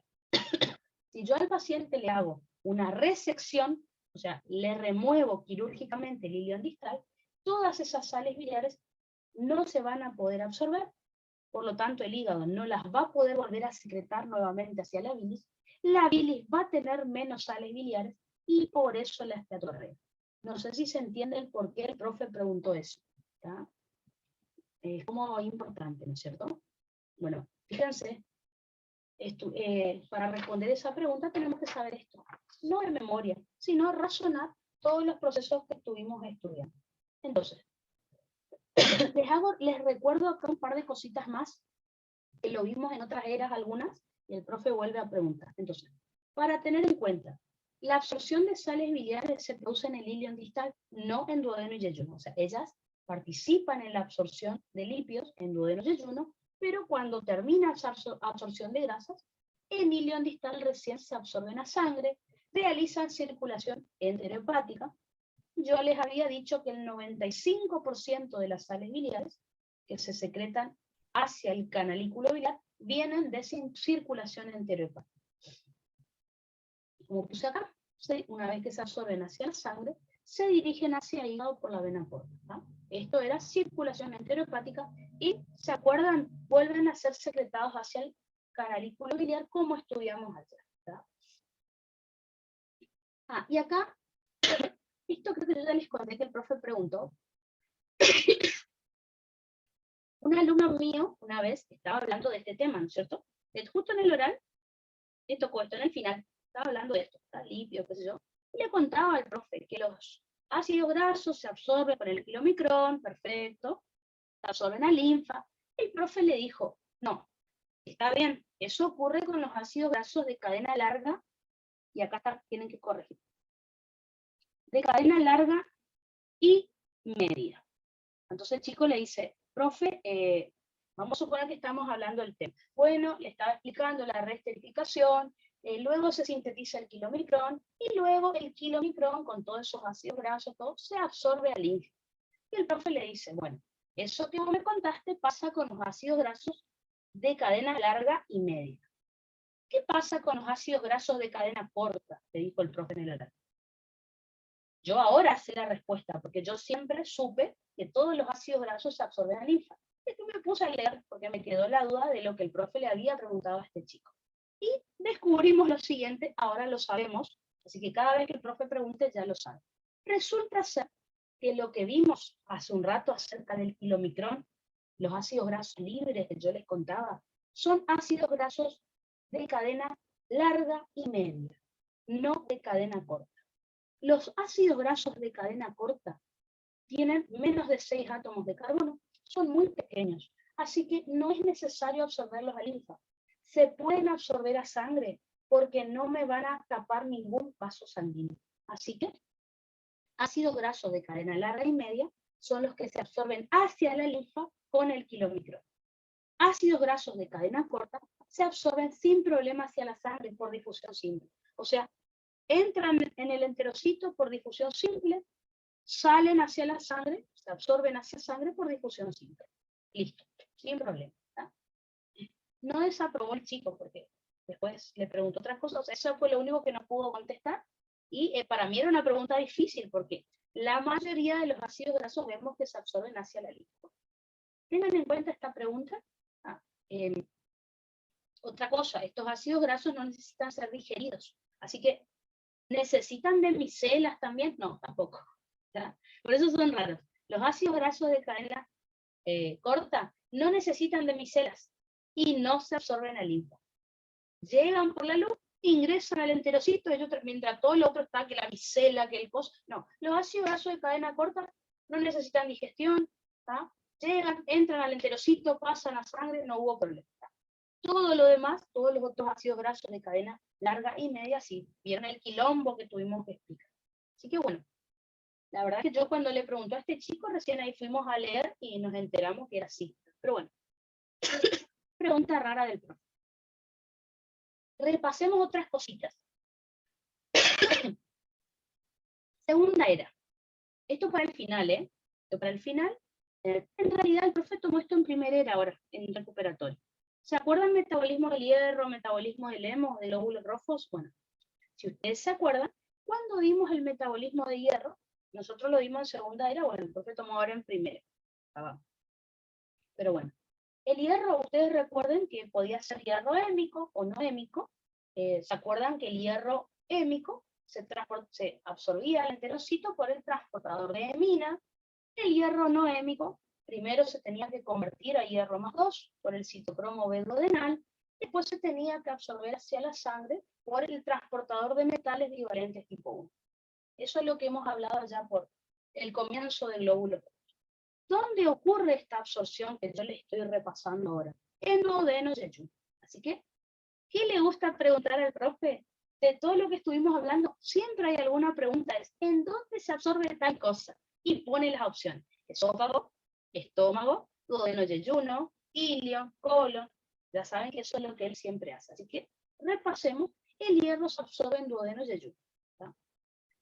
En cuanto a las vitaminas, recuerden, las vitaminas liposolubles, como la A, la D, la E, la K, y acá tengo que corregir, vamos a corregir, las vitaminas liposolubles, justamente, al ser liposolubles, se absorben como cualquier lípido. Entonces, ¿vieron lo que yo les conté recién de los lípidos? Yo les conté recién que se absorben en duodeno yeyuno. Ah, bueno, las vitaminas A, D, E y K se absorben en duodeno yeyuno. Por favor, corrijan eso. ¿Tá? Vitamina A, D, E y K se absorben en duodeno yeyuno. ¿Tá? Excepto, ya les conté ayer, ¿se acuerdan? Esta vitamina K que yo les estoy contando acá es la que comí. Otra pregunta rara del profe. La vitamina K que producen las bacterias de la flora normal del colon, ¿dónde se absorbe? La vitamina K va a subir hasta el duodeno yeyuno y absorberse ahí. Está muy lejos, así que no. Entonces, esta vitamina K que aparece ahí en la lista es la que comimos junto con la vitamina A, la D, la E. Se absorben en duodeno yeyuno porque son liposolubles. Como todos los lípidos se absorbe ahí. ¿Ah? Con las micelas, necesita de la micela, los mismos procesos lo hacen estas vitaminas. Ahora, la vitamina K que producen las bacterias de la flora normal del colon, se absorben en el colon o, esa es la más correcta, o en el ilion distal, que está ahí cerquita del colon. Otra pregunta rara, ¿no? Así que vitamina K del colon, de las bacterias del colon, se puede absorber en el colon o en el ilion distal. Ahora, si el profe en general les dice, si me especificaron, dice, ¿dónde se absorbe vitamina K? Obvio que duodeno y yeyuno, así en general. Ahora, pregunta de examen, recuerden lo de las bacterias de la flora normal del colon, que fue una pregunta muy rara. Yo, la verdad que, yo leí, ¿dónde se absorbe la vitamina K? Dije, uy, duodeno yeyuno, es lo que yo hubiera marcado. Después leí bien y decía, de la flora normal del colon. Y ahí ya cambia la respuesta. Otra pregunta rara del profe. Y después tenemos vitaminas hidrosolubles, ¿se acuerdan? Hemos estudiado a la vitamina B9, que estaba formada por el ácido fólico, también teníamos los folatos, ¿verdad? Que se absorbe en duodeno y primera porción del yeyuno, habíamos dicho, y la única vitamina hidrosoluble, en realidad la única vitamina que se absorbe en el ilion distal es la vitamina B12. ¿Se acuerdan que la vitamina B9 se absorbe como glutamato, ¿no es cierto?, hacia la sangre? La vitamina B12, recuerden que se absorbe con el factor intrínseco en el ilion distal. Así que, cuando el profe les dé un caso clínico en donde le saque el ilion al paciente, en las opciones voy a tener que buscar, o hay un problema de sales biliares, porque se absorben en el ilion distal, o hay un problema de vitamina B12. ¿Está? Recuerden que si el paciente, yo le saco el ilion distal y no puede absorber sales biliares, ¿cuál es el principal síntoma que ustedes buscarían en el paciente? Esteatorrea, o sea, un síndrome de mala absorción. Va a perder materia fecal, va a perder grasa por materia fecal el paciente. Ahora, si el paciente tiene déficit de vitamina B12 porque no tiene su ilion, ¿qué les parece que buscarían en ese paciente? ¿Qué es lo más característico si tenemos un déficit de B12? Obvio que va a ir esteatorrea porque si no se absorbe B12 tampoco sale biliares, ¿no es cierto? Pero buscarían una anemia, ¿se acuerdan? Una anemia macrocítica, una anemia megaloblástica. ¿No? No le llamen perniciosa porque no es por déficit de factor intrínseco. Tengan cuidado con eso. Perfecto, entonces. Así que, por favor, corrijan lo que puse ahí en verde, menos vitamina B12 que está perfecto. ¿Está? En vez de ilion distal, duodeno yeyuno, pongan porque ahí me equivoqué. Y ácidos grasos de cadena larga y media se absorben, como estudiamos recién, como cualquier lípido, hacia la linfa por medio del kilómetro. Los de cadena corta, pregunta rara, no se digieren, no necesitan micela, se absorben la sangre. Yo, Pancho, tranquilo por la vida. ¿No? Perfecto, entonces.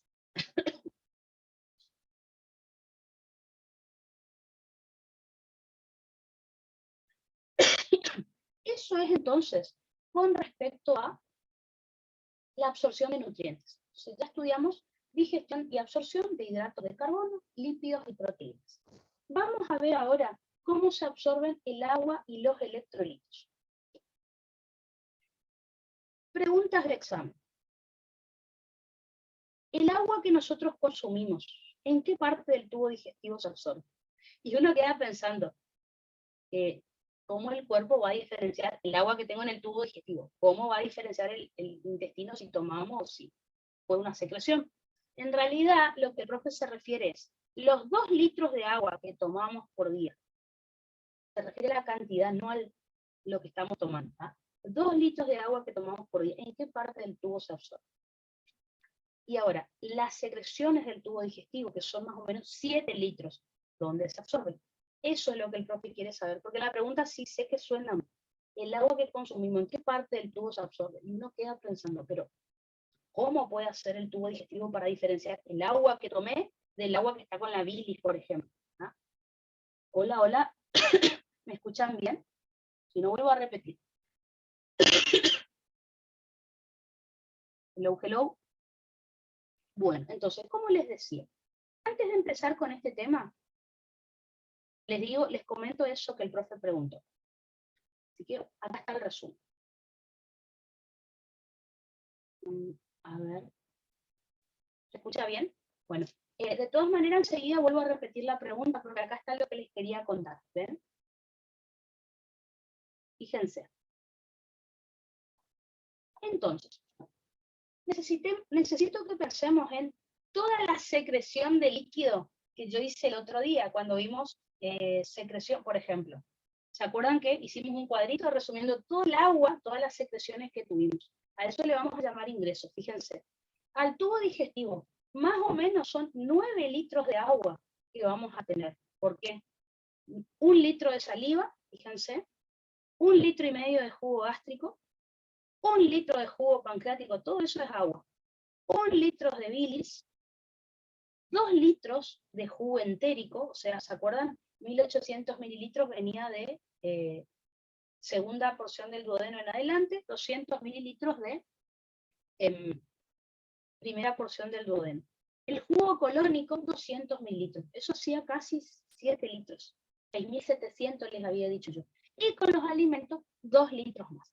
Entonces, fíjense, esta es la cantidad de líquido que nosotros vamos a tener en el tubo digestivo por la secreción y porque consumimos alimentos. Estoy hablando de una persona en reposo, ¿no es cierto? Obvio que si hace calor voy a tomar más agua, comer más alimentos. O sea, casi unos 9 litros. Como todo lo que estuvimos estudiando en fisiología. Para que haya un equilibrio en el paciente, para que no tenga ni diarrea ni constipación, la entrada de líquido al tubo digestivo tiene que equilibrarse con la salida. Y la salida no me refiero a defecar, ¿no es cierto?, solamente, sino a volver a absorber ciertos líquidos. Entonces, ¿cómo va a ser el ingreso? De estos casi 9 litros de agua de secreciones que yo tengo en el tubo digestivo, en el intestino delgado se absorben prácticamente 7 litros. Y si se ponen a pensar, son los 7 litros de secreciones. Y en el intestino grueso, fíjense que se absorben casi 2 litros, que es el de los alimentos.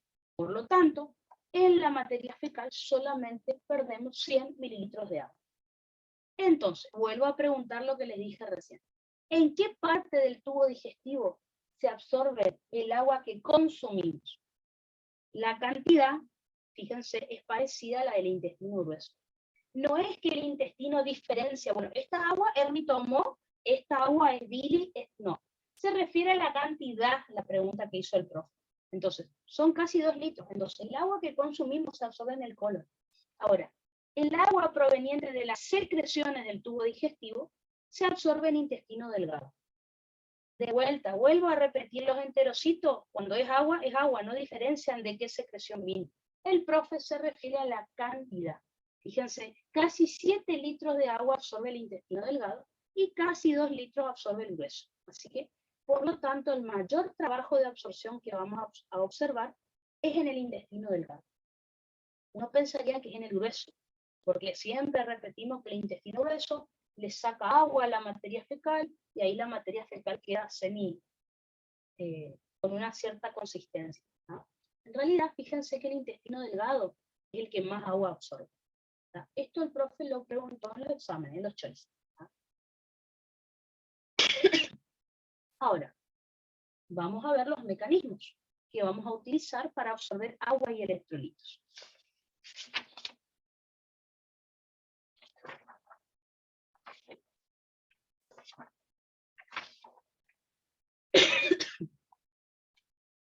Entonces, en realidad, una pequeña cantidad, muy pequeña cantidad de agua y electrolitos se puede absorber en el estómago, ¿no? En realidad, el revestimiento gástrico, o sea, el epitelio gástrico no tiene una función absortiva importante, pero algo de agua se va a absorber, una escasa cantidad. Y dentro de los solutos, por ejemplo, se pueden absorber sales, como cloruro de sodio, alcohol, se puede absorber algo, como el alcohol es muy liposoluble, fíjense, se puede absorber el 20% del total. Es por eso que si nosotros tomamos alcohol, por ejemplo, imagínense que toman una bebida blanca, o sea, una medida de tequila, por poner un ejemplo. En media hora más o menos ya van a tener los efectos del alcohol en el organismo. ¿Por qué? Porque parte de ese alcohol ya se absorbió en el estómago. Porque imagínense, si no se absorbiera nada en el estómago, si yo tomo muchas bebidas blancas, recién en varias horas después tendríamos el efecto del alcohol, no en media hora, ¿no? Porque si se absorbiera en el intestino tardaría más en absorberse. Así que algo de alcohol ya se absorbe en el estómago porque el alcohol es muy liposoluble. Después fíjense que aspirina, o sea, ácido acetilsalicílico y algunos otros fármacos, otros antiinflamatorios no esteroideos, como el diclofenac, ya se pueden absorber en el estómago, ¿tá? Pero fíjense que no se nombra incluso la cantidad en los libros porque es muy poca cantidad. Así que, por lo tanto, la mayor cantidad de agua y electrolitos la vamos a absorber en el intestino delgado. Entonces, fíjense, en el intestino delgado vamos a absorber agua, casi unos 7 litros, o sea, dijimos que era 6.700 mililitros en realidad, es decir, el 78% del agua que tengo en la luz del tubo digestivo. Y tanto en yeyuno como en ilion se va a absorber agua, ¿tá? Y dentro de lo que es los electrolitos, en yeyuno, por ejemplo, se va a absorber bicarbonato de sodio, y en el ilion, en cambio, vamos a absorber más cloruro de sodio porque vamos a secretar bicarbonato. Así que eso es entonces lo que vamos a repasar. Entonces, en yeyuno se absorbe sodio con bicarbonato, en cambio, en el ilion se absorbe cloruro de sodio, pero se secreta bicarbonato. Esa es la pequeña diferencia. Así que vamos a repasar un poquitito ese tema. A ver, que prendo mi luz.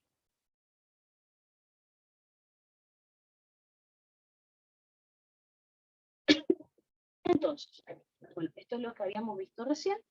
Supongamos entonces que estamos en el enterocito del yeyuno.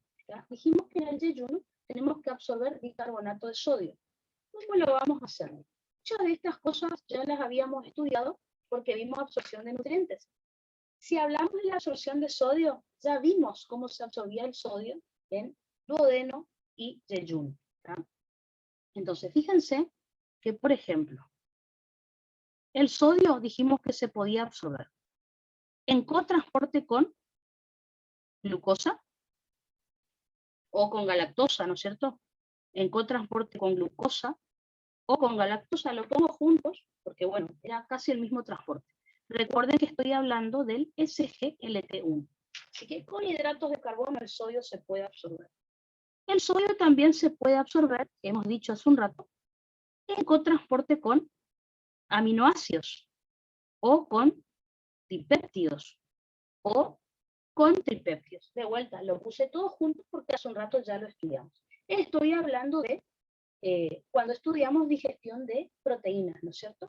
Así que fíjense, podemos tener también que el sodio se va a absorber por medio de contratransporte. En este caso va a ser el contratransporte sodio-protón. Así que, fíjense, en el caso de que el sodio se absorba con glucosa o con galactosa, recuerden que para pasar hacia sangre, ¿qué es lo que va a ocurrir con ese sodio? Dijimos que iba a pasar a sangre, se iba a absorber a sangre, por un transporte activo primario, es decir, la bomba de sodio, potasio, ATPasa. Así que todos los sodios que yo les mostré acá, que ingresó al enterocito de yeyuno por cotransporte, por contratransporte, recuerden que después se va a terminar absorbiendo sangre por la bomba de sodio, potasio, ATPasa. Así que fíjense que ya absorbimos sodio en este caso, por cualquiera de los transportes que estuvimos estudiando. Por otro lado, fíjense que el sodio que se absorbió también hizo contratransporte con protones. Como siempre, necesitamos saber de dónde sale ese protón que se secreta junto con la absorción de sodio. Recuerden que siempre ese protón, o si es bicarbonato lo mismo, viene del dióxido de carbono de la sangre. Recuerden que el dióxido de carbono va a ingresar al enterocito del yeyuno por transporte pasivo, difusión simple, y va a realizar la reacción de la anhidrasa carbónica. Acuérdense que dióxido de carbono más agua, mediante la anhidrasa carbónica, se va a convertir en ácido carbónico. Recuerden que el ácido carbónico, mediante la anhidrasa carbónica, se va a convertir en dos sustancias. Por un lado el protón y por otro lado el bicarbonato. El protón es el que ustedes están viendo ahí, que se secreta para hacer contratransporte con sodio. El bicarbonato es el que se va a absorber hacia la sangre en contratransporte con cloro. Entonces, como pueden ver, los principales electrolitos que yo les dije que se absorbían eran sodio, como pueden ver acá, y bicarbonato. ¿Ven? Bicarbonato de sodio es lo que vamos a absorber, y todo ese sodio que se absorbió va a arrastrar agua, va a ejercer presión osmótica sobre el agua, así que por lo tanto, lo mismo que pasa en los riñones, el agua le sigue al sodio que se absorbió, por ósmosis como siempre, por vía paracelular. ¿Ven? Por vía paracelular entonces se absorbió esta agua. Así que lo más importante que ocurre acá es la absorción de sodio, bicarbonato y agua. ¿Tá? En cambio, si estamos en el enterocito de lo que es el ilion, vamos a absorber sodio, pero más que nada con cloro, porque lo que vamos a hacer es secretar bicarbonato. Y ya lo vamos a ver a eso. Fíjense entonces en el dibujito que, si quieren, obviamente le pueden agregar, como ven ahí, los aminoácidos, la glucosa, que era el que ya habíamos estudiado. ¿Ven? Entonces tenemos el cotransportador sodio-aminoácido, o sodio dipéptido, o sodio tripéptido. ¿Tá? El sodio entonces ingresa al enterocito y luego se absorbe hacia sangre por la bomba de sodio, potasio, ATPasa. ¿Tá? Lo mismo pasa con este sodio o con este que hace contratransporte. ¿Qué pasaba con el aminoácido o dipéptido o tripéptido? En realidad se terminaban convirtiendo todos en aminoácidos y se absorbían a sangre por difusión simple. ¿No? Eso ya lo habíamos estudiado. Tanto la glucosa como la galactosa, recuerden que ya dijimos que se absorben a sangre por el GLUT2. Como ven, fructosa no nombro porque no tiene nada que ver con el sodio acá. La fructosa, recuerden que se absorbía sola. Y después, fíjense, el contratransporte de sodio-protón. El sodio que se absorbió permite la secreción de protón, pero en realidad lo más importante es que también se va a absorber bicarbonato en contratransporte con cloro. Así que absorbí sodio, absorbí bicarbonato, ambos generan presión osmótica sobre el agua y el agua también se va a absorber. Pregunta de examen. No pregunta de examen, pero ¿vieron que cuando nosotros comemos nos da como un poco de sueño? Seguramente a muchos nos pasa, ¿no es cierto? Comemos, almorzamos al mediodía y estamos comiendo. En realidad, recuerden que a eso se le llama marea alcalina. Se le llama marea porque, bueno, como viene justamente el término del mar, ¿no es cierto? Marea alcalina. La pregunta del profe es, ¿por qué ocurre la marea alcalina? Por esto que les estoy contando. Fíjense, nosotros en el intestino delgado absorbemos bicarbonato. Relacionen con ácido base. Cuando el bicarbonato que se absorbió acá aumenta en sangre, eso hace que el pH de la sangre suba un poco. No sé si llegamos a tener alcalosis metabólica, pero cerca estamos. Entonces, si sube el pH de la sangre porque se gana mucha base, que es lo que estamos viendo acá, por eso genera esa somnolencia que nosotros tenemos. El pH cuando sube genera somnolencia. Así que es por eso. Esa es la explicación entonces de la marea alcalina que tenemos cuando comemos. Sube el pH de la sangre porque hay absorción de bicarbonato a nivel del yeyuno. Interesante y está bueno que lo sepa. No sé si le va a preguntar el profe, pero un par de veces ha preguntado. Perfecto, entonces.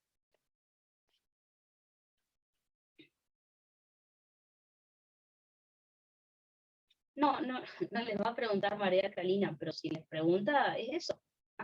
El pH sube, alcalina, como les dije recién, no es definición, no se asusten tanto.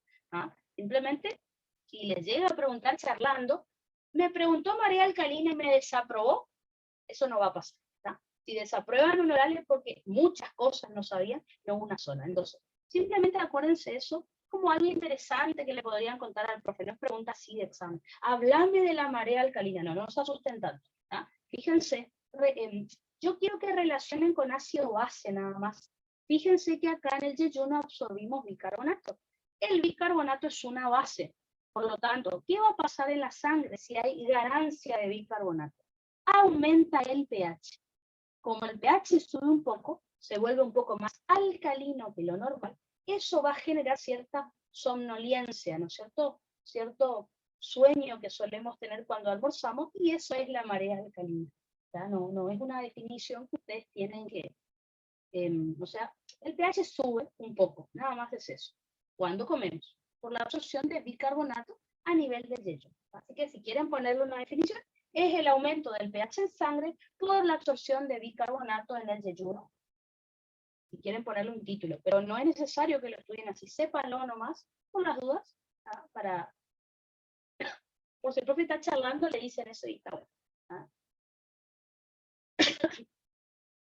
Eso entonces es lo que va a ocurrir en el yeyuno, recuerden. Este esquema lo saqué del Constanzo, lo saqué del Constanzo. En el Ilion no va a haber mucha cantidad de dipéptido, tripéptido, pero bueno, algo de eso podemos, algo de aminoácidos, de glucosa, galactosa puede haber. Así que el dibujito es muy parecido. Vamos a repasarlo entonces. ¿Cómo estamos de hora? Perfecto. Vamos a hacer esto y descansamos un poquito. Entonces, si estamos en el enterocito del ilion, ¿qué es lo que va a ocurrir? Recuerden, ¿cómo vamos a absorber sodio?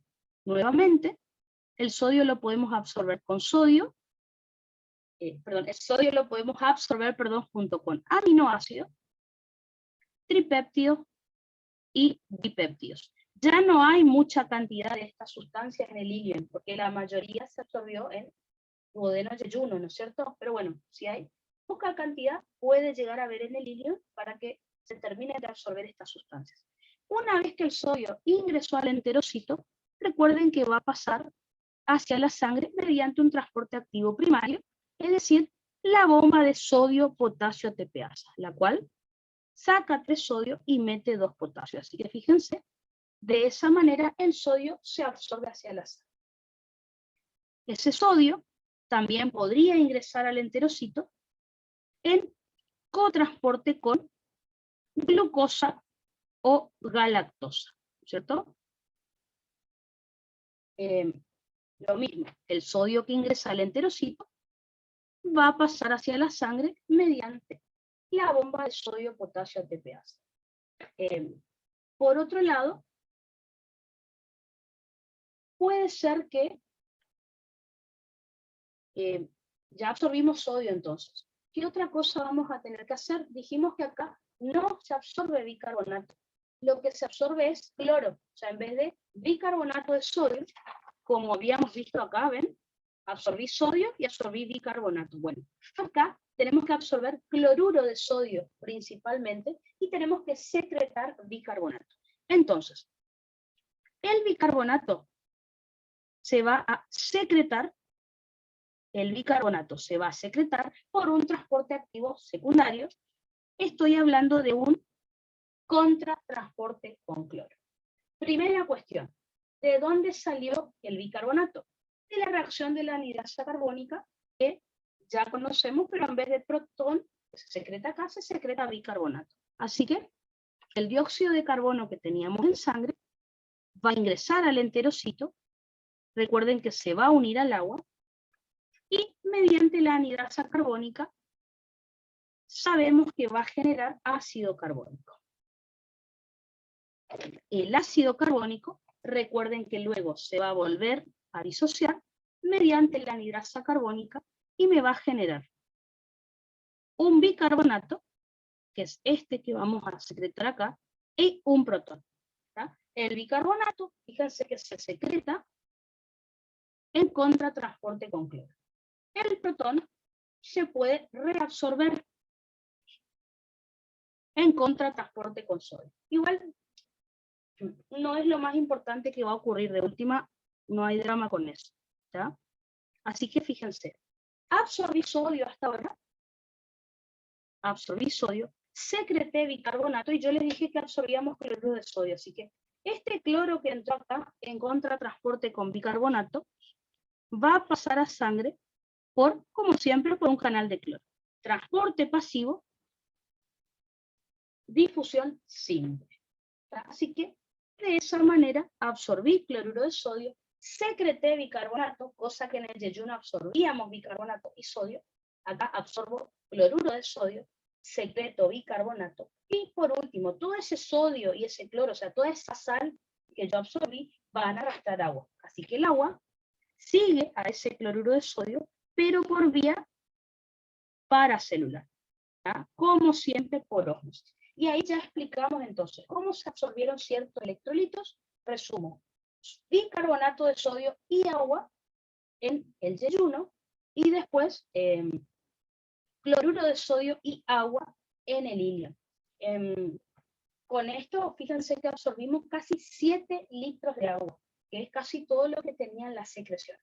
Nos está quedando el colon, y el colon, recuerden que simplemente va a absorber 1900 mililitros, o sea, casi 2 litros, que es el agua del alimento que consumimos.